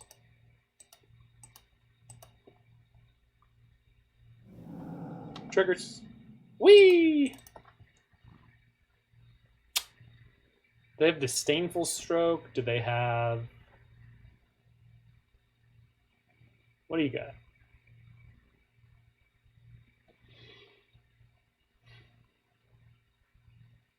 Nothing. You have nothing. Tail's End won't work this time. Oh. Looks like maybe this is resolving. Yep. Sicko. And we have a Thoughtseize in here too? Alright. Alright. Get rid of their Eternal Scourge this way. Probably just Mazemind and Opt here, because Opt is going to flip 2 of my thing in the ices, and then we'll have the Murderous Rider in hand for the other one. So I think we just take those 2. Any order of these. Opt. Flip some things.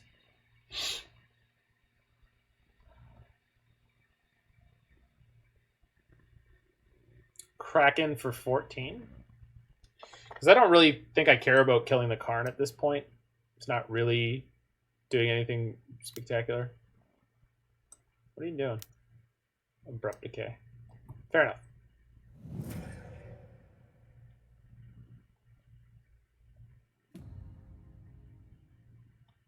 Flip. Oh my god! It's a horror! Neat.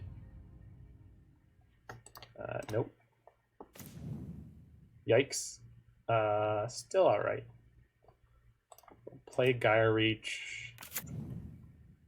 So there's going to be an Uro next turn, but I actually do think that they're going to get close to decking, and that actually may be our path to victory here.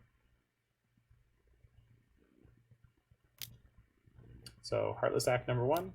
Oh, no clue. Nice. Love it. Please take yourself closer to decking. Although they do have Lumbering Falls hanging out. Okay. So we got there in terms of this hit. And then post-combat, just jam this Mazemind Tome.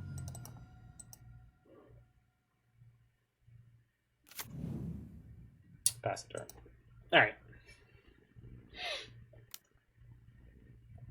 Wow. And they're going to play and escape an Uro this turn? Or maybe they'll just escape the second one from their graveyard. Cling to Dust. Sure. You can draw more cards. Can you feel it, opponent? The walls closing in around you. There's not much time left. Tick-tock.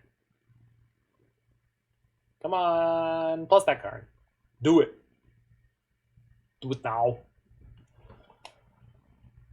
Come on.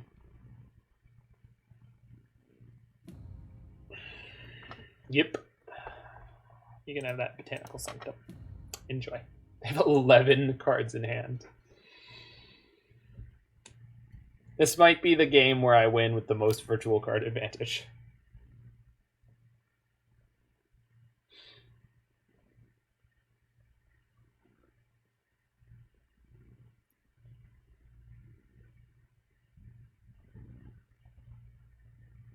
Yeah, sure.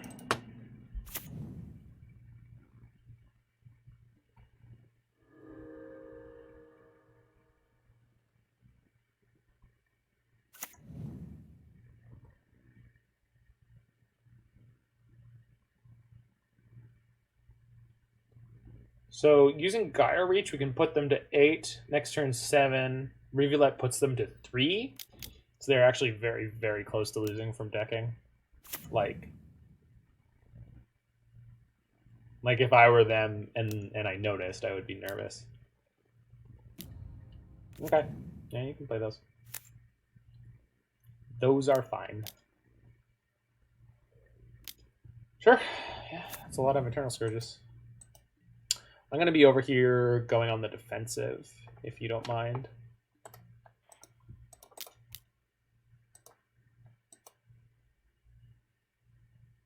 Hey, you join the Navy. No, I don't want that. They discard. Also Fabled Passage. End of turn scry. With the Mazemind Tome. What do you got? What do you got? What do you got? What do you got? Abrupt Decay? Fatal Push. Yikes. Okay.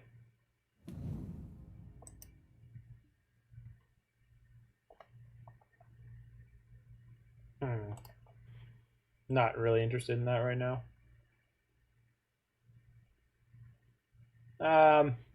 Could remove a removal spell from their hand, but then when we get hit next turn with 2 Scourges and... I think if they want to have removal, they're going to have enough.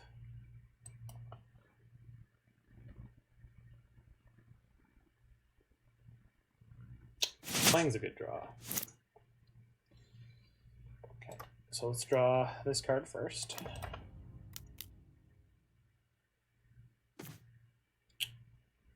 Narset's interesting. So I need 1, 2, 3, 4, 5, 6. I need 6 mana to do Ipnu and Geier this turn. I don't necessarily have to crack the Ipnu this turn because they're not going to die yet. If they plus their Karn and a Geier reach that, so I just need to find a way to win through or to live through this turn. So Play Blast Zone. Play Narset. I don't want to tap my Blast Zone right now. What I want to do is crank Blast Zone potentially up to 3. So no Narset, we want to deck them. Shit. Yeah, you're right. I was just thinking of picking up removal spells with it, but you're right. Yeah. Well, the Karn's going to help to deck them at the same speed. So if I Geier Reach now, they'll still draw a card off of it. So let's do that. I won't have enough to crank the Blast Zone to as high as I need it. All right, let's do some quick play. So they're going to draw 1 card for turn if they plus their Karn, which they shouldn't. But if they do, so they go 7, 5, Rivulet, Geier Reach. Yeah. All right. This gives me a shot at a removal spell, though, so it's not the worst idea. Okay. Didn't hit it. The life gain from Cling to Dust might be relevant here, though. Also might mess up some kind of play that they try to make.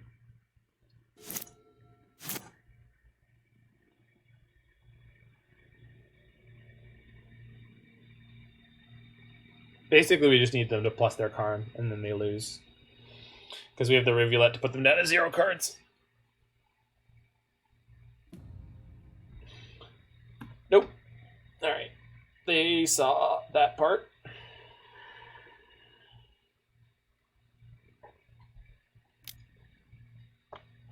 Okay.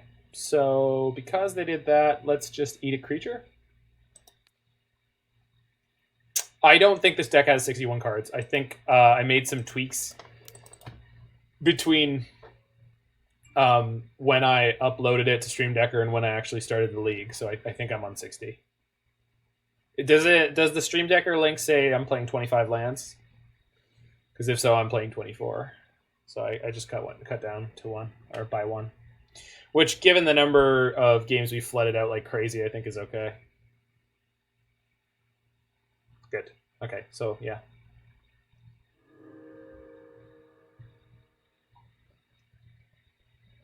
No, I think it's just an island. I think there's 4 islands in this deck and 5 on the list. Oh shit! They can animate both Lumbering Falls and just kill me here, right? Yeah.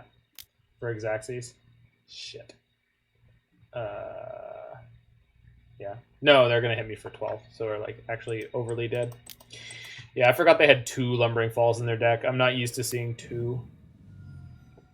I've never seen a deck register 2 Lumbering Falls before. In Pioneer. I'm sure it's a thing you can do. Alright, that's fine. We got game 3 to go to.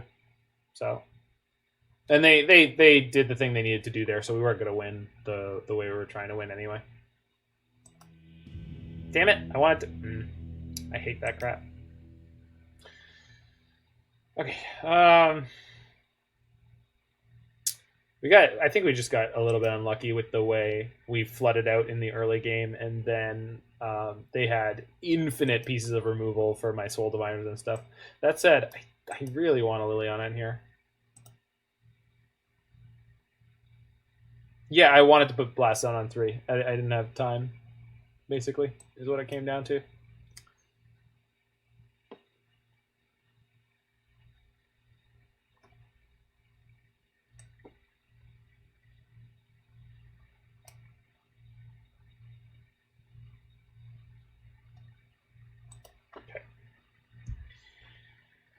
Just want a Liliana, the last hope to rebuy creatures that die.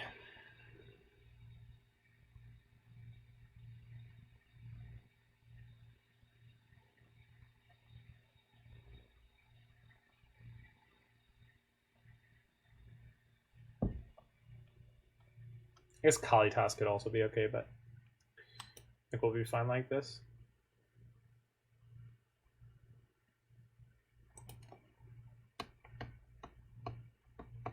Let's see a hand with Thoughtseize, Soul Diviner, Mazemind Tome. I want those things. I only need 2 lands because then we can rip off the extra lands with the Mazemind Tome Soul Diviner combo. Soul Diviner being soft to Fatal Push and or just Fatal Push is kind of rough. But then again, if we ever run into a red deck, in theory, it's going to be really nice. Because it doesn't go down to shocks.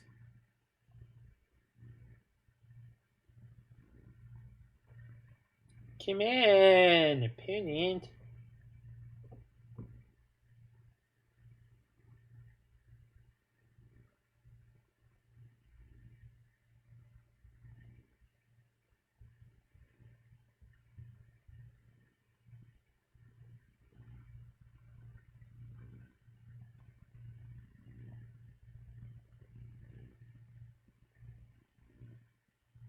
I am streaming later tonight. The most recent tweet I put up has all of the information.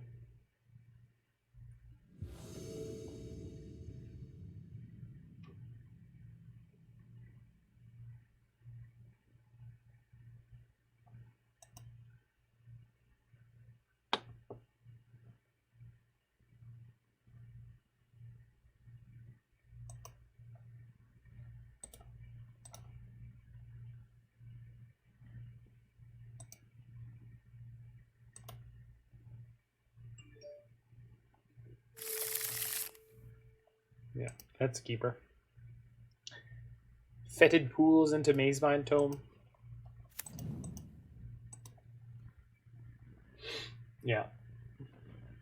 Well, that's just like I put up my Google Calendar. I updated that. It's just a lot of work to like do the Twitch one and that and everything. And the Twitch one is kind of like, it looks nice in the after the fact, but it's kind of clunky to actually navigate. Okay, so this is kind of a pain in the butt. I also should have played Choked Estuary there, because if I play it next turn, I don't actually have a land to reveal for it. But this is kind of awkward because now this can die to the removal. So they got to Thoughtseize the one that is harder to remove, and now I had to play out the one that's easier to remove. But good to know the Google Calendar is accurate, though. Well, it's not, but it's just the part where I put. It's easier for me to just slot stuff in, whereas the Twitch one is just it's slightly more cumbersome. And on the Google Calendar, I can slot in things like what deck I'm intending to play at what time. Okay, so this is good for us because we just get to play this Blast Zone, which they can't respond to, and immediately draw a card, which is nice. We also have a 3/1 flash that is potentially going to be a serious clock here after they went turn 1 shock Thoughtseize. Cling. Yeah, I can't stop that. Although if they had a Fabled Passage this turn that they play and crack, I could cycle Nimble and Stone Rain them, which would be the best. They do not. Could Stifle Arrow's gain life draw card trigger? How worth it is that? Versus just having the 3/1. It's a lot of effects and it puts them up a land potentially.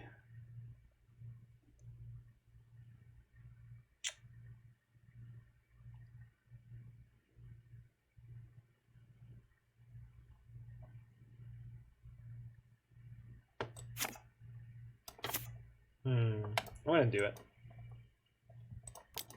I actually have to target this because... Yeah, I'm concerned about the ramp, exactly. And I did check a second ago which mode they stacked, because if you screw that up, it would be real bad. Yeah, exactly.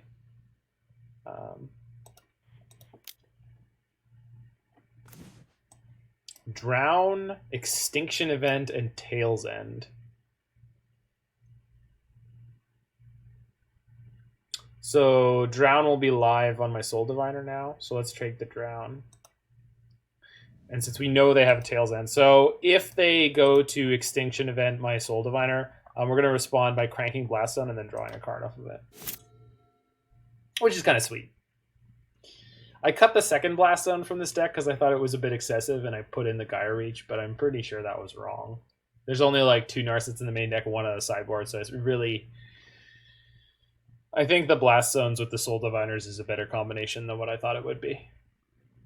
But I went with my gut, and my gut was wrong. I'm happy to learn. Boom, baby. Alex is back.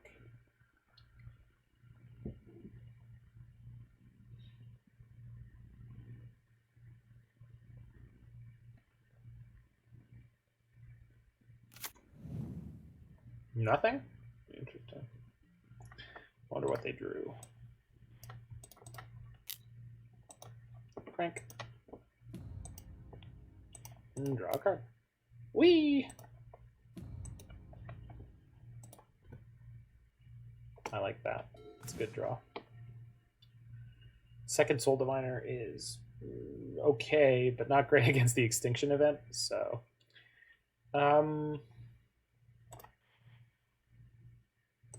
play field. So if I go field right now, I can crank the Blast Zone afterwards. I don't think I need to cast this field or activate this field this turn. Really shouldn't have played it before I played anything else, but they're off. Okay, we'll just wait on that one. I'm gonna sit here and draw cards for now. Pretty happy to do that.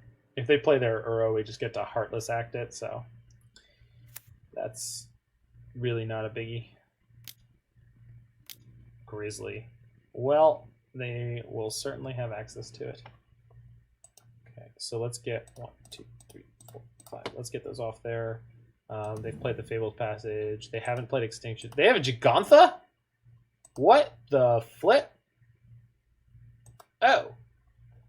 I never even noticed that. Should we hit their falls now? I'm not worried about it.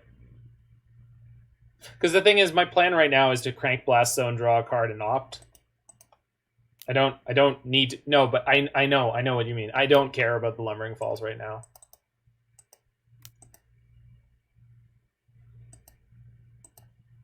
Okay, so this is going to resolve. Play a land. They do shock it. In response to this trigger, we're going to Heartless Act this. Because they don't have a clue right now. Back one. If I am going to do that, I could field first, which means I'm not going to be able to cast this opt, but I don't think... But that's going to give them an extra mana for this turn. So let's just kill it. So right now they don't have a clue, so they can't respond by cracking the clue. Field gives them a clue. Sure, that too. Right, but we'd be responding to that trigger as well. But yeah, that giving them the clue is a bad idea.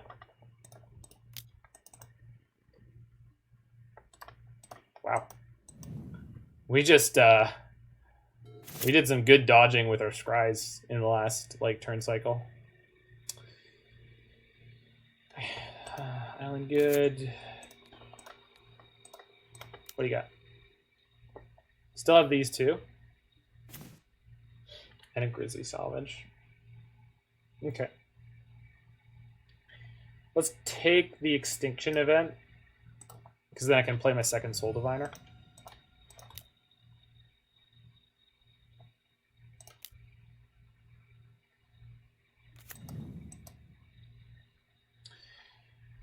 We can field. They could Tails End it right now. Let's go EOT. They should crack the clue here. Yeah. Or cast Grizzly Salvage. We're going to kill Lumbering Falls now. Get a Swamp.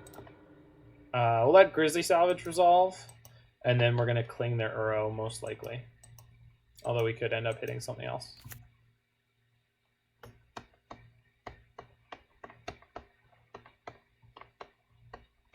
Yeah, they would get 2 clues in front. No, I get that too. I wasn't even considering that fact, but you were right.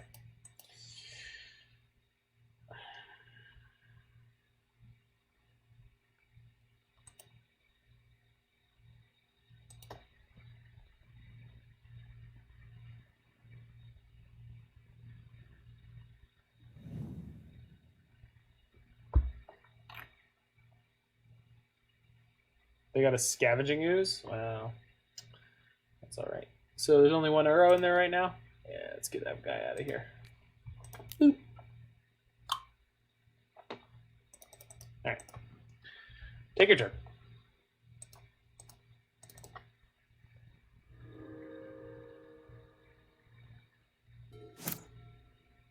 Nom nom nom indeed. We nom, not the Scooz. Well, the Scooz is also gonna nom. He's a hungry little boy. Oh, sure. Nice. Love it.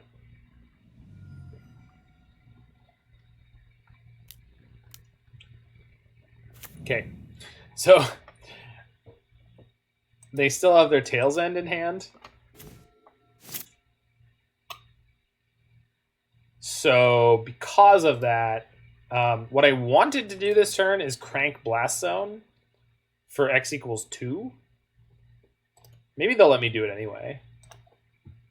I think they probably will. Okay. Wait, but if I play my land first, I can just do it for 3, and doing it matters. So let's do it for 3. They might Tail's End this just because it's such a mana positive play, but it's they go down a card, but then they're preventing me from going up 3 cards. Yeah, they're gonna do it. Neat. All right, fine by me. It means their Scooz didn't get to eat anything. It means they're not cracking their clue. We could cling and then crank after we draw. Yeah, I knew I could do that, but I was happy to do it the way I did it this turn, because then like the pressure's on for them to deal with my Soul Diviners and or my Blast Zone.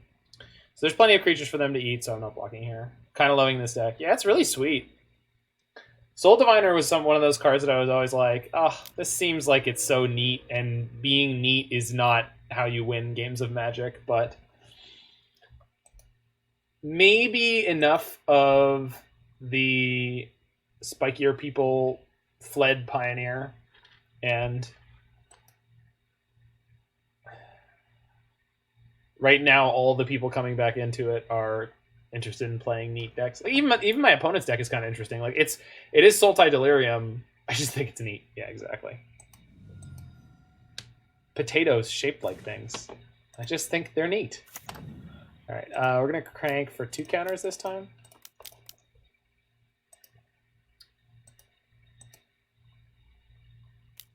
Seriously? Oh, that's fine. Okay.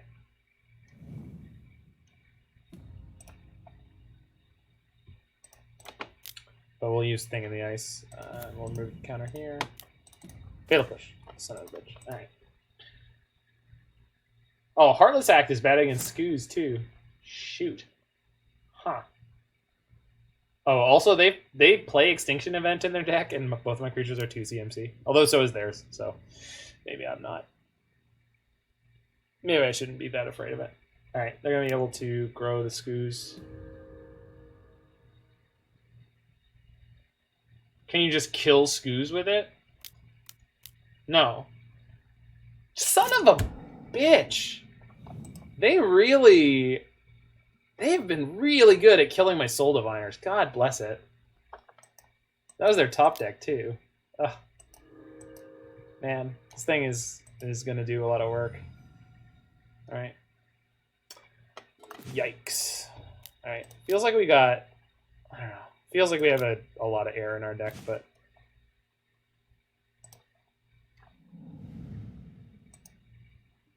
so they just mill 1. I do have Cling for next turn, and my Blast Zone's on the right number to kill the Scooz, unfortunately. Cling is kind of neat right now, in that it can keep us in this. This Scooz is such a pain in the ass. Okay. We might just have to kill it with the Blast Zone.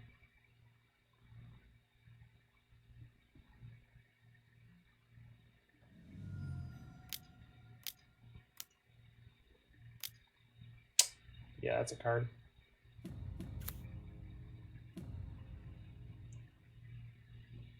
Hey, you can have this swamp.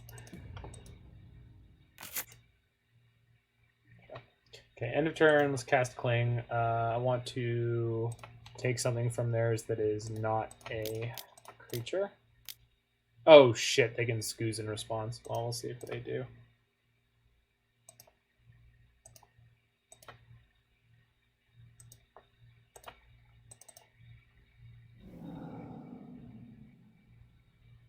Don't do it. Don't do it. Don't do it. Don't do it. Don't do it. Don't do it. I need this card. I need it. I need it. Yes. All right. Hey, that's a winner. It's actually like perfect timing too. So kill the Scooze. And then all I gotta do is draw a spell in the next 2 cards. Flip the thing in the ice and kill Karn. And then should be able to win this one. Take me home, thing in the ice. I mean, Geier Reach. I mean, come on, baby, hold together. Son of a gun. Okay. They literally just ate the Cling to Dust. That would have been reasonable there. I guess I can crank Blast Zone to 4 on their turn. Okay. Movies are going to start releasing in not USA. I mean... Oh god, here comes Uro. Yeah. So I guess we're going to Blast Zone the Uro instead. And hope in my next 2 draws I can find a spell.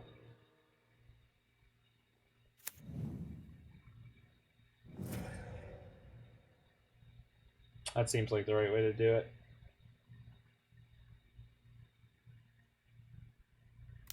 Missing the spell by 1 turn is so brutal here.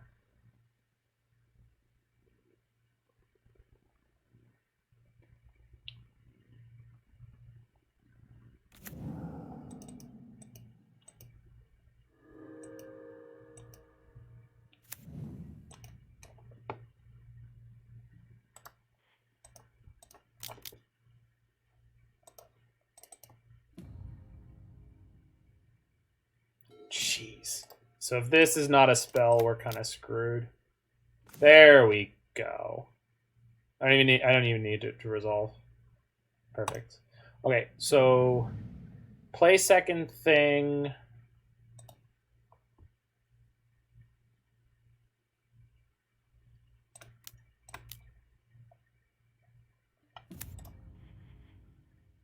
Oh, this is mean their Uro. Yeah, their Uro is just gonna end up in their hand, which is fine.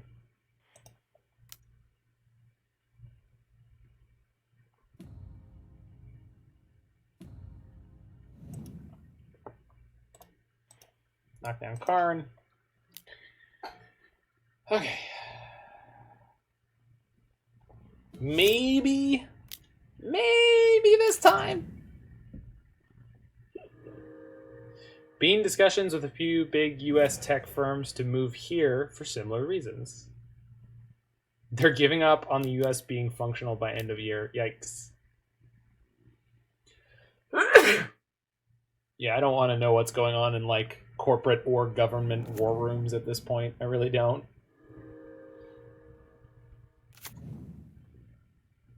And people who have the actual education to sort of dive down on those matters.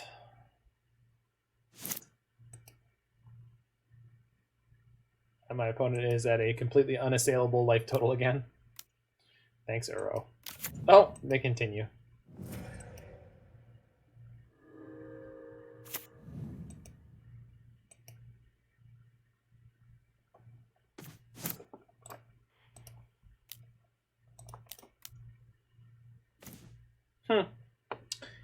Well, better late than never, little Mazemind Tome. Better late than never.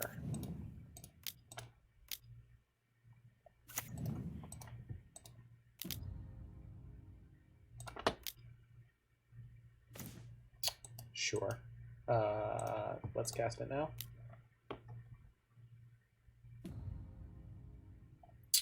Yeah, let's grab that. Okay. So hopefully they don't just have double removal here. Or again, Extinction Event would wreck me. They just put another one in their graveyard, or that's the previous one? No, there's 2 in their graveyard. Can't imagine they play more than that. Hassiger. Yikes.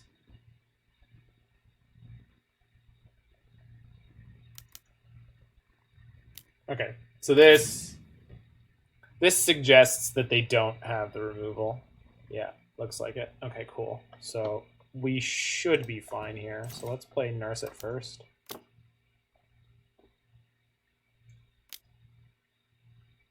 Son of a bitch. Draw in response.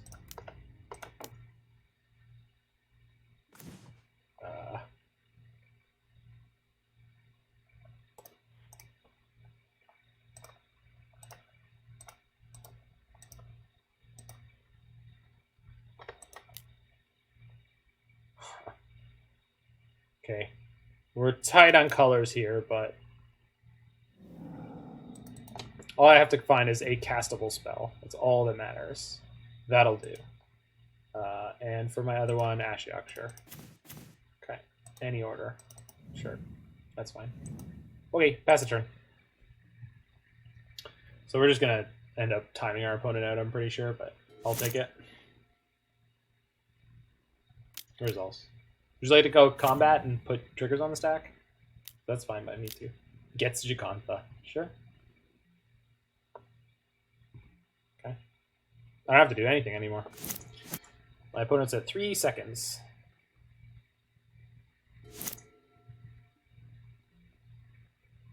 Yay, magic. Alright. So that's a question mark. That's a question mark in the win versus lost column, but it was definitely quite an intense match. I'm gonna hit the washroom real quick. I think I have time for one more. I'm not gonna be able to finish this league on stream because these games are unbelievably grindy and long. 1 second, and then we'll get into one more.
One more second.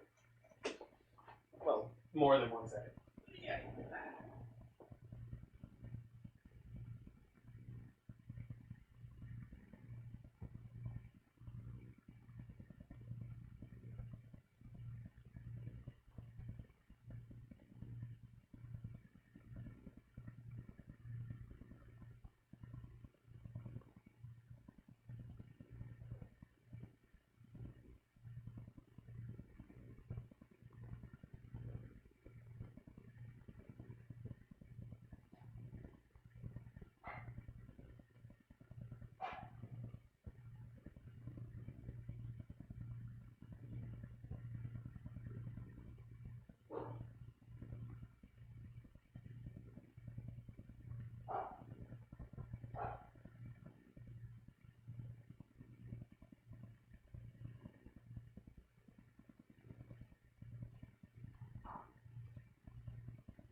All right, back to the grind. No idea why I forgot Tasker's League on this format, because nobody plays it. People barely play Grimmack Angler.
All right, winning the die roll against Ian McCrick. Triple Thoughtseize A. We're going to keep this. It's kind of sketchy.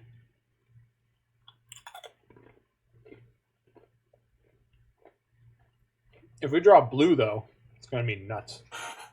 Kind of. Hopefully we're not against burn.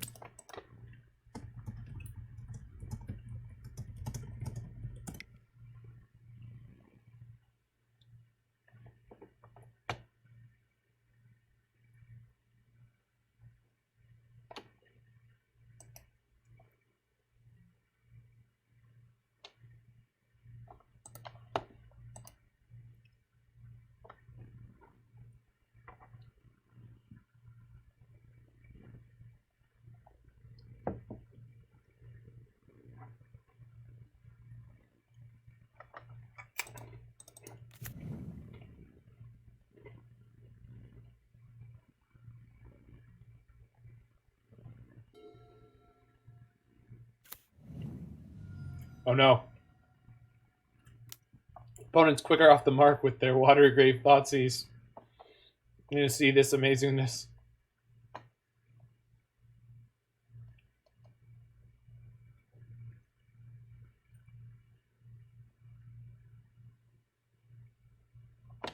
I think this card should confuse them. That's fine. I wasn't going to cast that anytime soon anyway.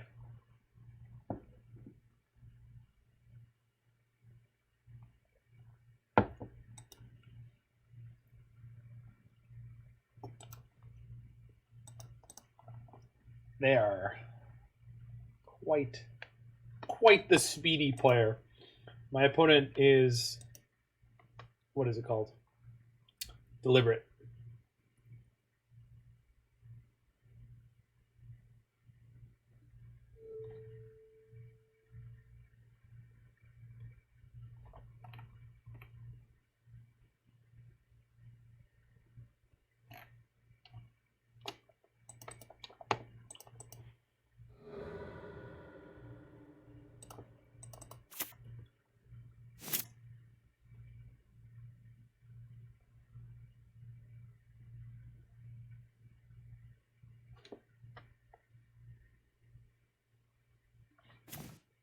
All right. So they knew about that one. Let's hit them with the Thoughtseize stick and see what's going on. Censor, opt, Thoughtseize. Well, I'm actually going to take their opt. If they don't play the Thoughtseize this turn, I'll take it. But if they Thoughtseize me, they can take whatever they want. I don't want to lose all my life to these Thoughtseizes. I'll let them do that job. But their hand is pretty bad. They can't take both my Thoughtseizes. Yeah, I'll play one more Thoughtseize. No problem. This is actually going to be my quote-unquote fetch land for blue. I'm definitely firing off the second Thoughtseize this turn too, because they could have drawn a Narset or something like that. That would be multiple cards and therefore a big deal at this point in this game. Even though the other option is to get my blue mana going.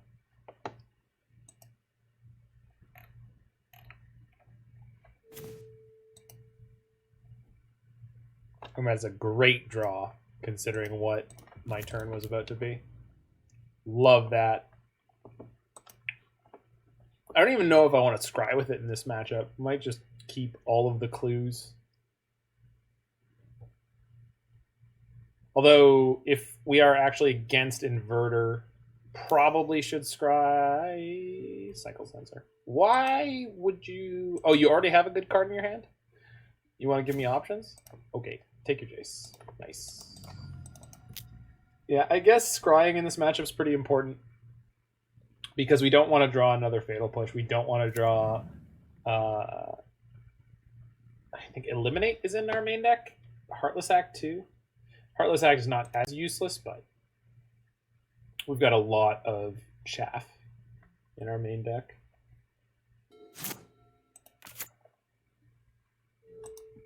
Okay, so plus we are looking for lands, so most things that aren't a land could get shipped here. Yes, bottom. Tasigur is great. Tasigur is great. Okay.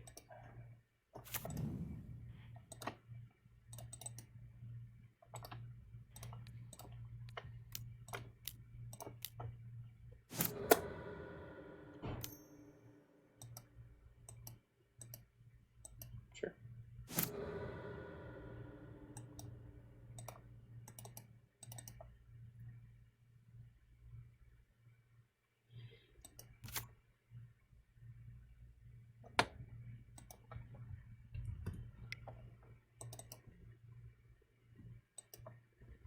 My opponent says they love these kind of arts, or these kind of games. Like Chris Ron's art better than the new one. That's because the new one is terrible. That new Tasigur art is absolute garbage. New one weirds me out. I agree with that. Looks like a boy. Roy is open to being open to opinions.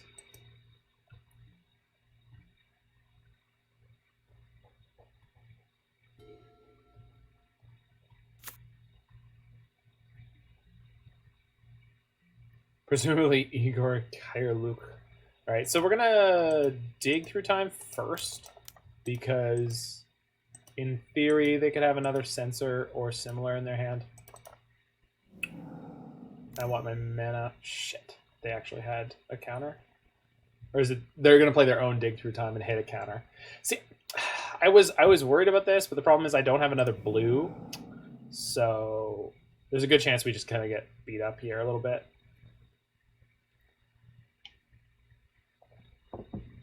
Yeah, Roy's pretty big. Roy's like a 4 raccoon kind of guy. Oh. Oh. It resolved. All right, then. I'm going to take my Wombo combo, thank you. Any order of those. Draw a card. Just looking for lands. Just looking for lands. Good.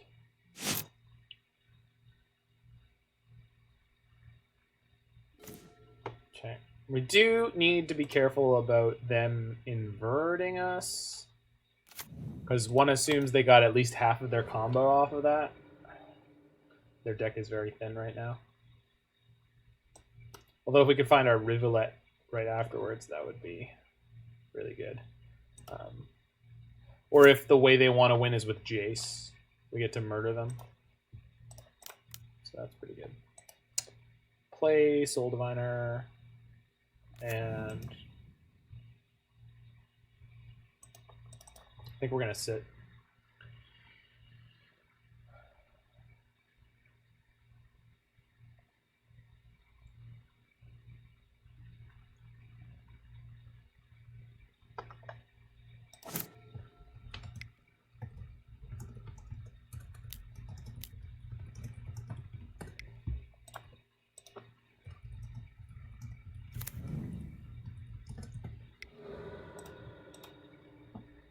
So this could be Inverter.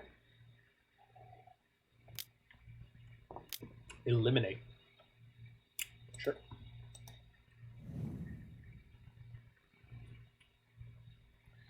So I think we'll just crack this Mazemind Tome for another card here. We need to find answers for the combo here. That is not one of them.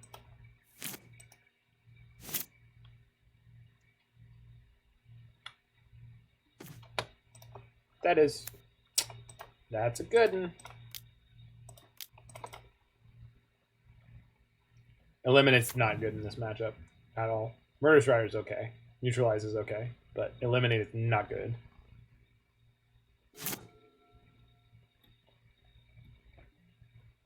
Yeah. Exactly.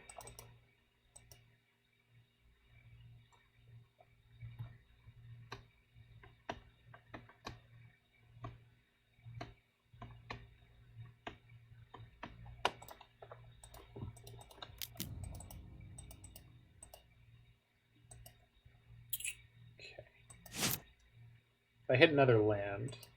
Yikes! Okay. Let's see if we can hit that land drop right now.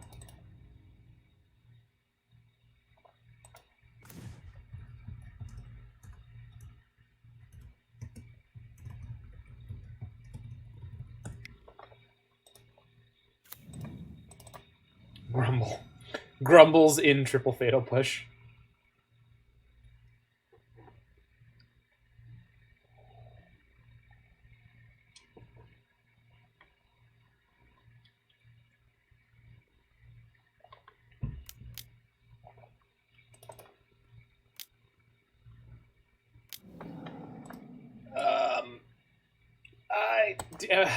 Am I supposed to counter this, or do I counter the relevant spells?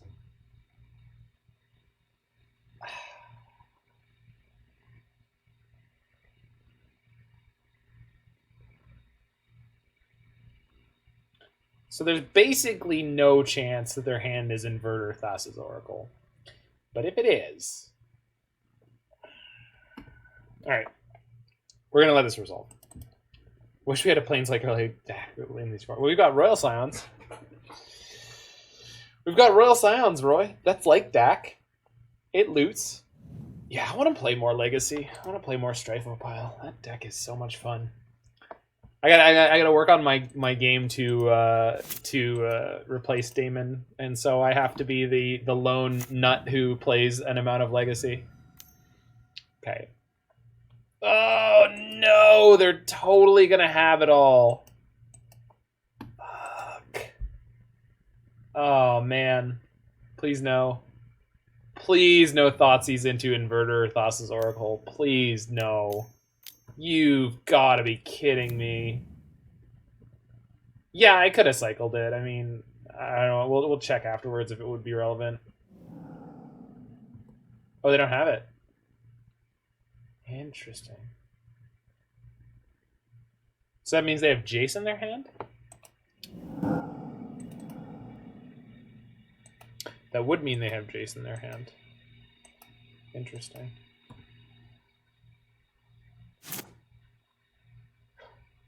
No, it means I would be able to kill the... No. The reason they didn't go for the combo there is I have Murderous Rider and all these fatal pushes. Right now, if they Thassa's Oracle with 0 Devotion to blue, they won't win. So what we have to do is find the answer for... Yeah. And if the other card in their hand draws a card or something similar, then... So we can play Teferi here and hold open blue or black. We just gotta keep digging. Sure.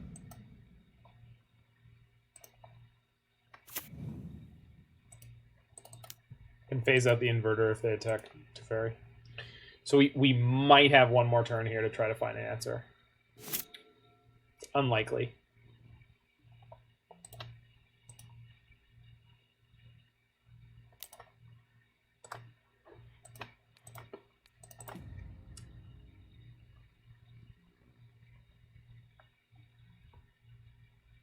Okay, so they have the Thassa's Oracle.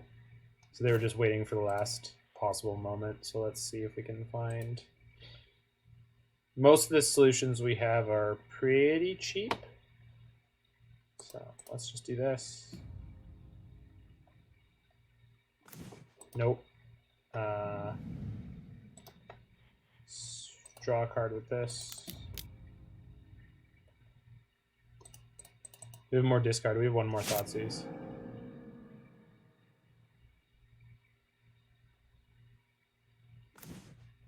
Up.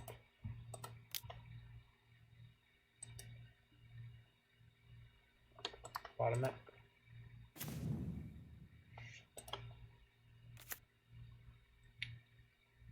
Tome, draw a card. Yeah. This... You can also draw on their turn with Teferi. Not that I think it's going to be relevant, but it could be.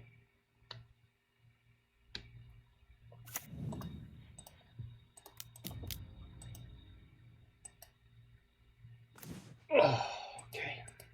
All right. All right.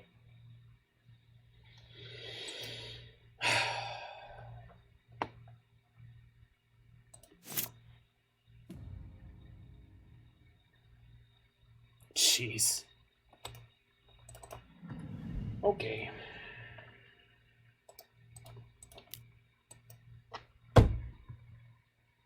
I have like 8 removal spells, but like they're not gonna matter, right? Oh, please don't tell me it's Jace.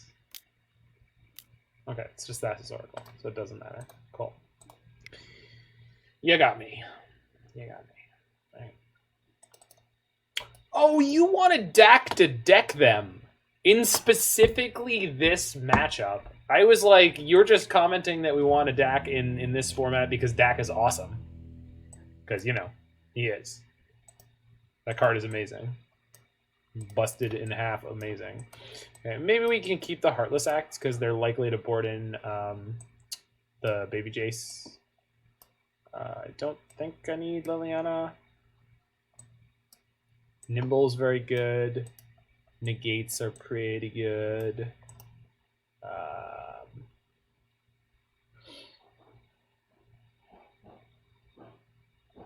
Murderous Rider good. Narset good. Probably better than Ashiok. Ashiok's okay here. We're basically playing blue-black control versus blue-black control. We cut a opt. Back from a walk, how goes it? We just lost game 1 to Inverter. They kind of got the nuts off of their dig through time. They had 2 cards in hand, and I let a dig through time resolve at end step when they had 6 mana on untap. And soon after that, they had Inverter, Thassa's Oracle. So I don't know if they had it then or afterwards. But it seems like a reasonably close matchup. We just had a lot of dead cards in game 1. We drew 3 Fatal Pushes, 2 Heartless Acts, and Murderous Rider, which is okay. With Thassa's Oracle, so powerful in the format, why doesn't Gideon the Trials see more play in Pioneer? Well, if you go back in time, my friend, you actually did. I'm going to keep the 2 Heartless Acts, Dave, because I think they're going to board in the little Teferi. Not Teferi, Jace. Little Jace.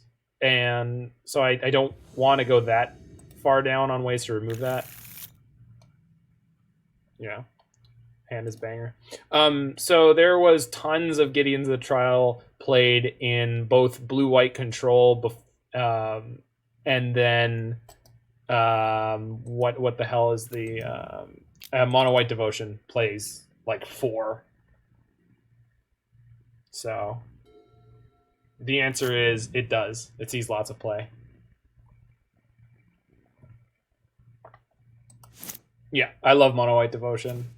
Mono-white devotion and then like mono green walkers. I really like that deck too. Mono-white devotion is those 2 decks are like, if I wanted to play this format more, I would. Okay, so let's leave them with Jace because they're gonna probably play it this turn. I'll dispute it, and we'll take the Narset here. And the Censor we can just play around from here on out. So good to see that white is at least somewhat playable in formats. Yeah, it's a combo deck, but they're all combo decks.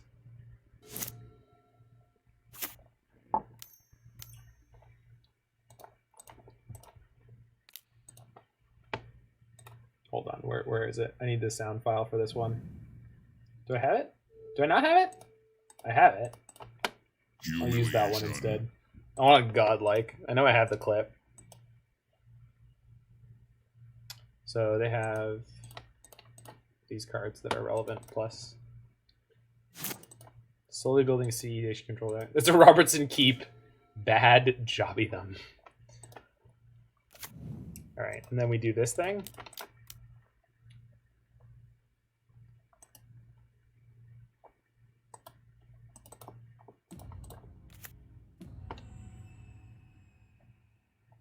And we take that thing.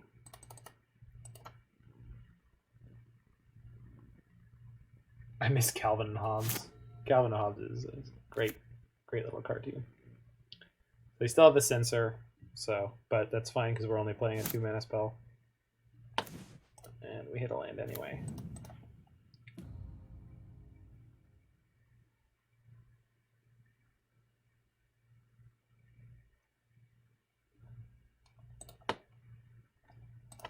Oh, we just lost our Nimble Obstructionist to the bottom of our deck there, but that's okay.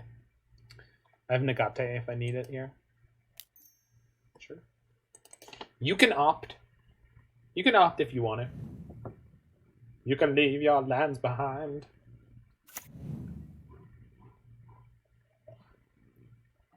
I guess Negate is kind of medium in this matchup because they can win with like literally 2 creatures. But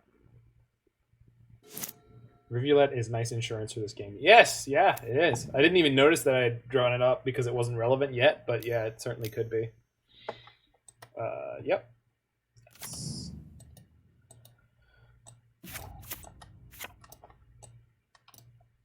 Seems good.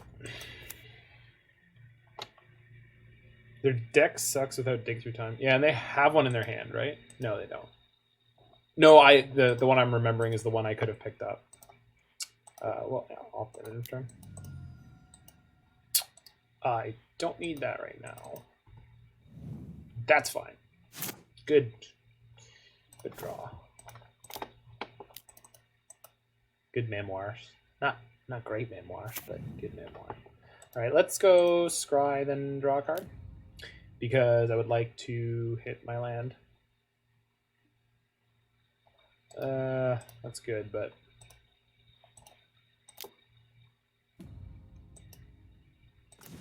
There we go.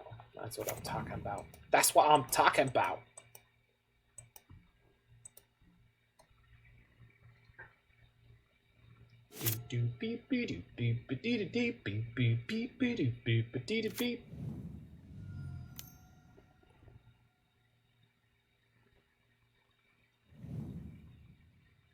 Please flip your Jace. Do it. I want to see it. Come on, it's totally safe and cool and fun. They're smart enough to want to do it on my turn. Damn. Oh well. What are you gonna do?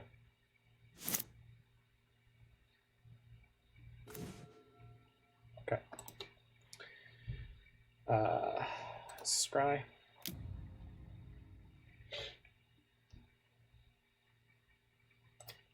Yeah.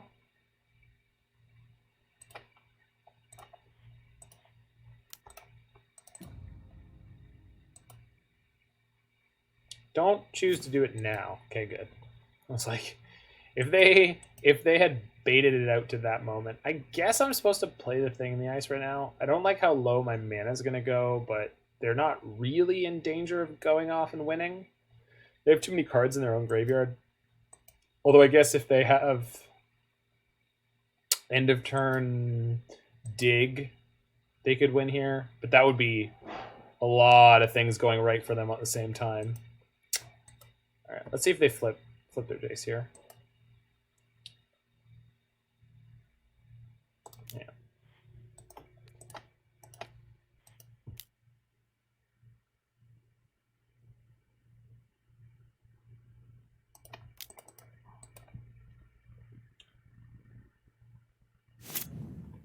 And then if they have the dig through time, they can still play it, but we can negate it.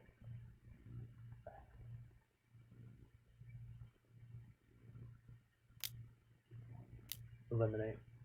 Sure. That drew us enough cards. We're good. Mazemind Tome has 0 counters on it right now. That's where I want to be. Opponent says, oops. That was earlier. I wonder what they oopsed. That's fine. Take out your one that has land types, I guess. Oh no.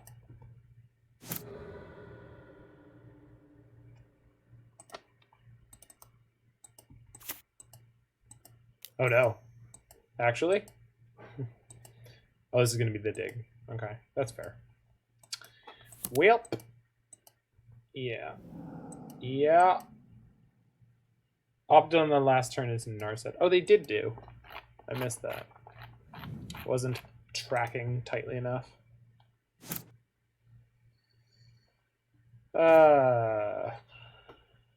So I have double negate, but they just resolve the dig through time, which is not fun. And I just tapped my Rivulet. Well, that was a bad idea. All right. We've got double negate here, so hopefully that matters, and they don't have the absolute perfects. Although, if they go inverter... It can't be another one. Oh, it could be. Shark Typhoon Cycle. Okay. Yep, that's a good sideboard card. Or maybe main deck? Who knows? Okay, well, our Narset's going to go down, but that means we have more room to play the second one, basically. Now we also have enough lands going on that we can... Yeah, it's fine. We can play Thing in the Ice and get a move on that.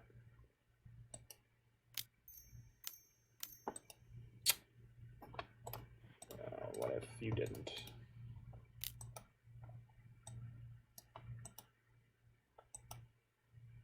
Cool. The 2/2 shark is fine. We can deal with that. Okay, let's not tap the Rivulet this time, because it's an important part of our game plan. We're going to keep drawing with Mazemind Tome here. Yep.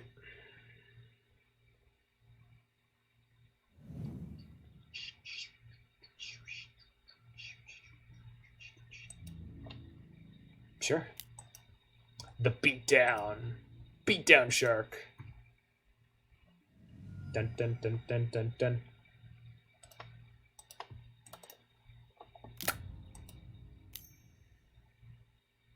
Push. I don't like spending my cards that can beat their combo on this or can stop me from losing to their combo on this, but I think it's pretty important to try to actually win this game. We can't just sit here not losing. That's what happened to us in game one. They have another. Oh my lord. That's okay.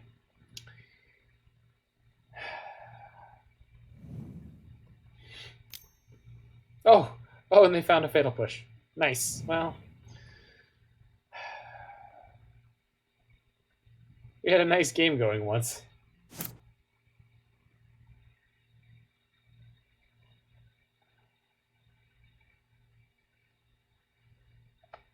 The shark being able to hassle my Narset here is going to be a pain.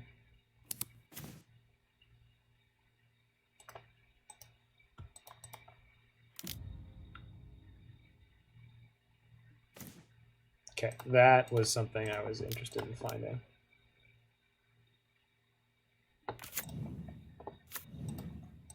Okay. We're going to sit with this.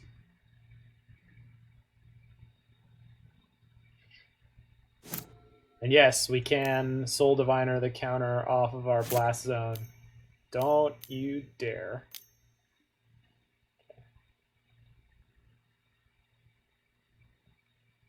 We can let this resolve, right? Because we have the Rivulet.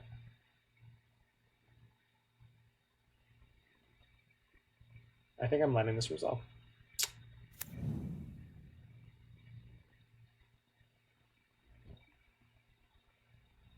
Feels like we just won. Yeah, it always does until you lose, right?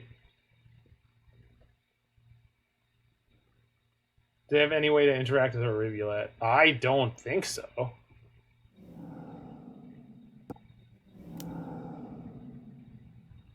Tail's End or land destruction. Yeah, maybe. Okay. Oh, well, that made it that easy. I don't know what's going on over there. What do you got?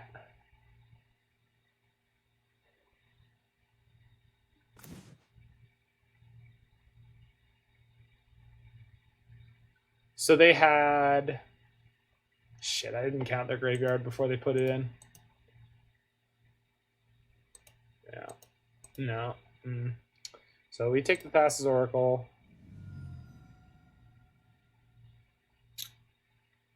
How much mana do they have? 5.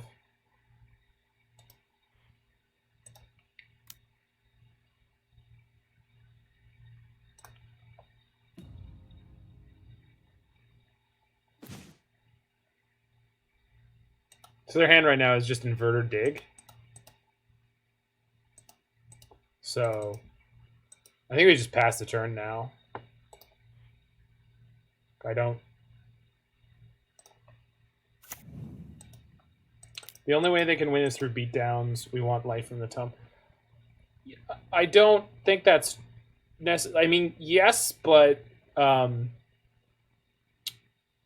here's the like with what their hand is right now, and I can't imagine what they could draw that would significantly change it. But right now they're going to attack for 8. We're going to go to 3. If they don't play the inverter in their hand, their library is 4, and we Rivulet them. Even if they drew a Tail's End, it doesn't matter. It's over. The Rivulet means they're going to go to down to 0 cards before it's their turn. And they should not have a way to change that. Fatal Push. Yeah, that's fine. That's what they drew. So their hand currently is Dig Through Time and an Inverter. So we just go Rivulet. Blue, 1. Sec. Yes. They can now cast Dig Through Time into my Neutralize. But it doesn't matter. They don't have an Oracle. Their hand is Inverter, and now we know what they can draw. Guess there's no way to lose. Well, yeah, we should have known what they could draw anyway, but yeah, exactly. They went for a line, and we had the out. That's Inverter. All right, now we go to game 3.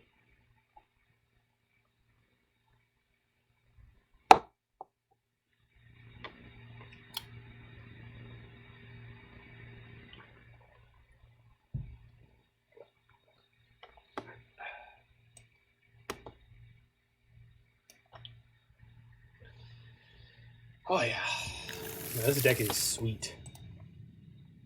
All right, this hand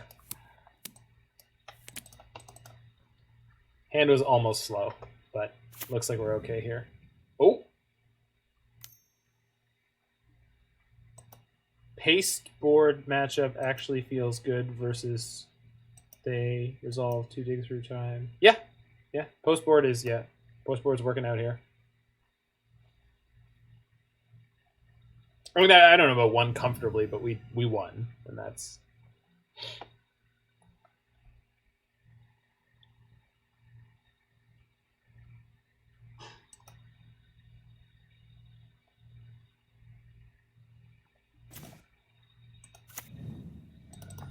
It's a good pickup. And they mulliganed, which is really nice in this matchup. Just being up a card feels so good. Because their deck is full of clunk as well. Whereas our combo is considerably... the value Oracle. Do I snap off a Mystical Dispute here? I think not. I don't even think I want to play this Opt, because I want it for Thing. Maybe I should have, but value Oracle's a pretty garbage Magic the Gathering card, so puts it in the yard for Inverter. That's true. Yeah, and the way our deck is actually going to work, it probably won't. Yeah, right. I know what I meant. I know what I meant.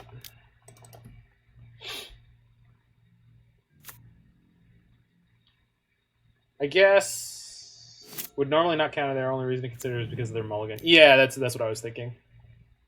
Damn it. All right. Well, at least they didn't Narset me there. That was what I was actually worried about on that turn. If they just jammed Narset, it would have been a pain. Okay.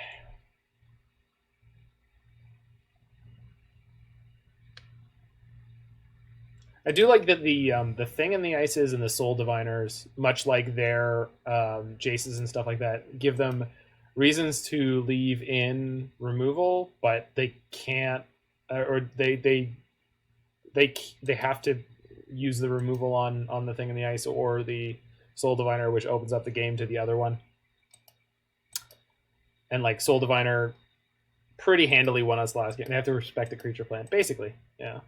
But in like very different ways. Okay. That's fine. I think I'm actually going to play a Blast Zone, and we're going to crank this slowly up to 4, but having counters on it is also just has more value in that if we find a Soul Diviner, you can just draw cards off your Blast Zone, which is kind of great.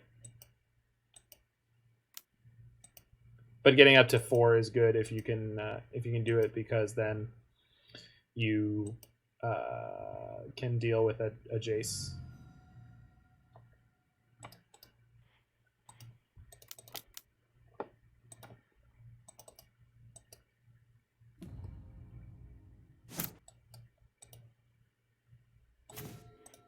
That 2 can deal with a Jace.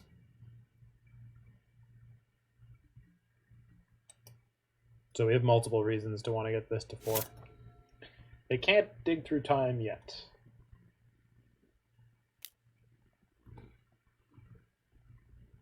So this is what it's like to play against Icefang Coatl Beatdown. Back to my sadness over Soul Diviner. The enchantment part? Yeah. Nope.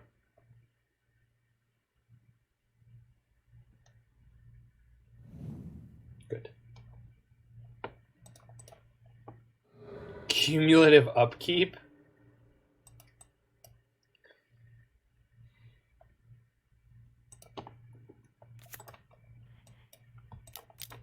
You know, it's funny how I could honestly believe that during whatever meeting they had where they were designing the specific text on Soul Diviner, that they actually were like, you know, this is really silly with cumulative upkeep.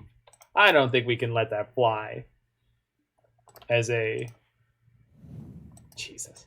Oh, the flood. As a, I don't know, complete counterpoint to how they have completely ruined Eternal formats for small periods by like designing like marquee cards with less. Okay, good.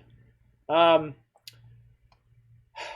don't want to let them draw a card with this. Letting this resolve is really going to make their dig super easy. But then again, if I counter it now, their dig is already only going to cost 3. I think I let this resolve and I Murderous Rider it, because the Mystical Dispute is better against their deck as a whole. So we are letting them draw a card. We are letting them put more cards in their graveyard, but I think I have to do it. I don't have to do it, but I think it's the right choice. So they went up a card there, which is, you know, not the best feeling, but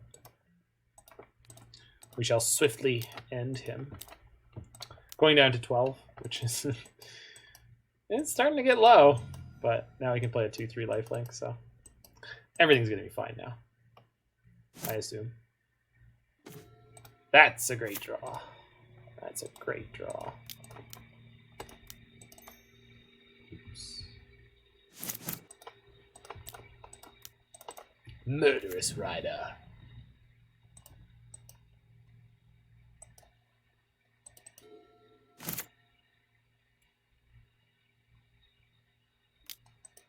Sure. Cling to Dust is a good card in their deck.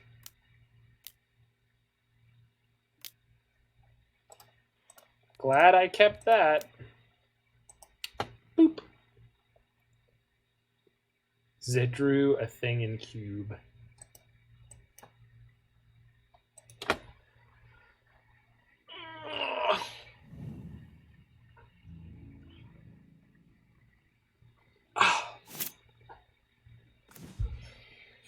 Yeah, that's a good draw. All right, let's go gain some life first.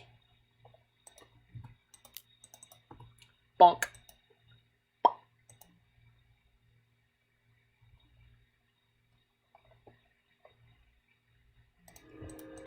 And you all laughed at me when I was cranking my Blast Zone for counters for my Soul Diviner to eat later. Well, who's laughing now? Bink bonk.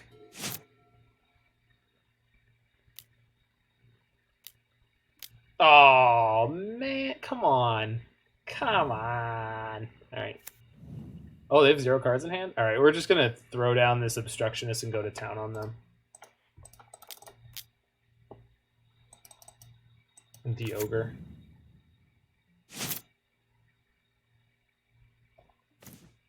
I think we're going all in.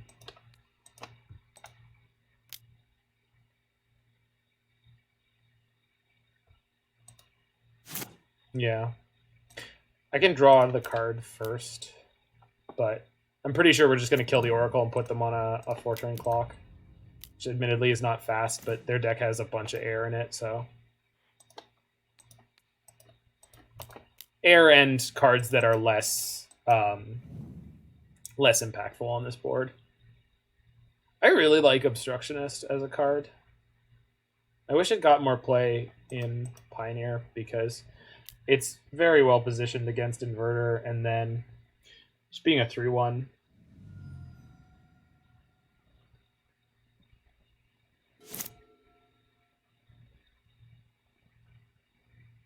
It's very easy for them to top deck their way out of this, but literally the card dig through time. But and they have a Cling in their graveyard, so they can draw. You gotta be kidding me. Okay. What level of completely the nuts did they just draw?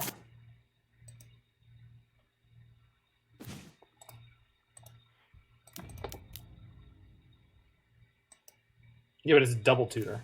Don't forget it's double tutor. Okay, well.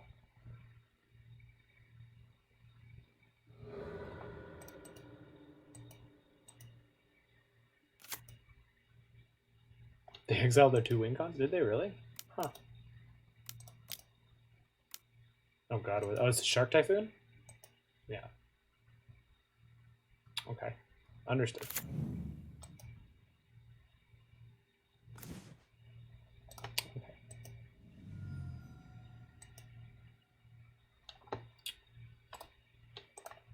Okay. Am I attacking with this? Oh, I think I am. Like, actually, yeah, because we have so little removal that next turn is very likely. Even between draw step, Mazemind Tome, I don't think we will hit offer the trade. Yeah. Because this, again, it's not as good as of a clock as we had before, but it's something. And play that, pass the turn. And then if we need to, we can go end step scry, upkeep scry, but probably not. Or end step scry, upkeep draw a card. Sure, that's fine. So the other card in their hand is a land right now. Good. Yep, that one. So I'm not going to waste the counter. I'm just going to draw cards. That's a good one.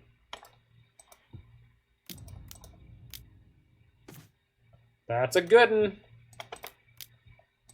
All right. 3 cards a turn to their 1. For now, we gotta...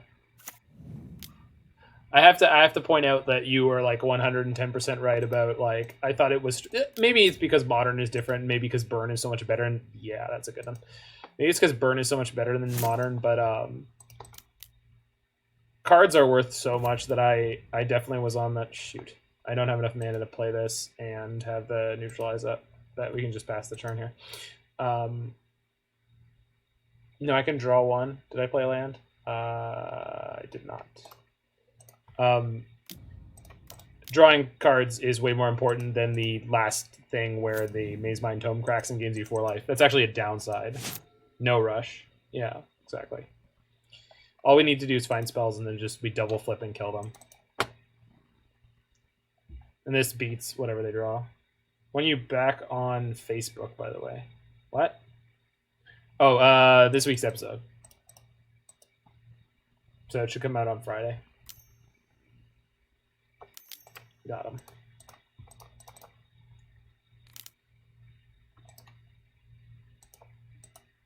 No, I hadn't figured it out before you. That's just like, that is a much bigger, much more official thing that those letters stand for. But yeah, the Mazemind Tome, like the reason Mazemind Tome cracks and exiles is because they didn't want you to just draw infinite cards with it, I assume. And so they had to come up with like, it's an upside to it expiring rather than when it was the Sunset Pyramid. Which, by the way, I have thoughts about Sunset Pyramid because I have the Liliana in my deck right now. So hold on, I want to make sure I don't eat my Nimble Obstructionist.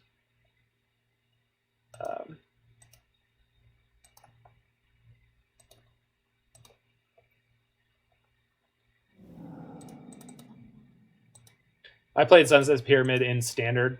Oh, they just scooped. Well, I got another listener for your podcast, Dave. So this is going to be it for now. I'm going to be back in a couple hours to do my modern stream. I will finish this league at one point. This deck is awesome. The first round loss was tight, but the rest of this has been really, really exciting, fun, grindy. And we beat Inverter in that last one. So which episode of Faithless Brewing should you listen to, or which podcast should you listen to? Because the answer is the same. Anyway, so to flip back over to this side of things, yeah, this generally felt very good. Teferi Master of Time, I don't think is particularly necessary in this deck. You might be better off with Jace Wielder of Mysteries, but maybe we didn't really see him do his thing much. He basically got killed or countered every time. Best Faithless Brewing episode is Zanman's, followed by mine. I don't think either of ours are the best ones, to be fair.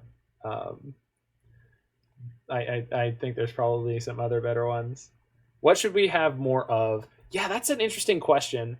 A second Cling to Dust could be good if we were to replace Teferi with something. I kind of want more Narset, but I don't even know if that's very good. It just felt really good against that Sultai deck. Just shutting down their Uros because we're not playing Uro.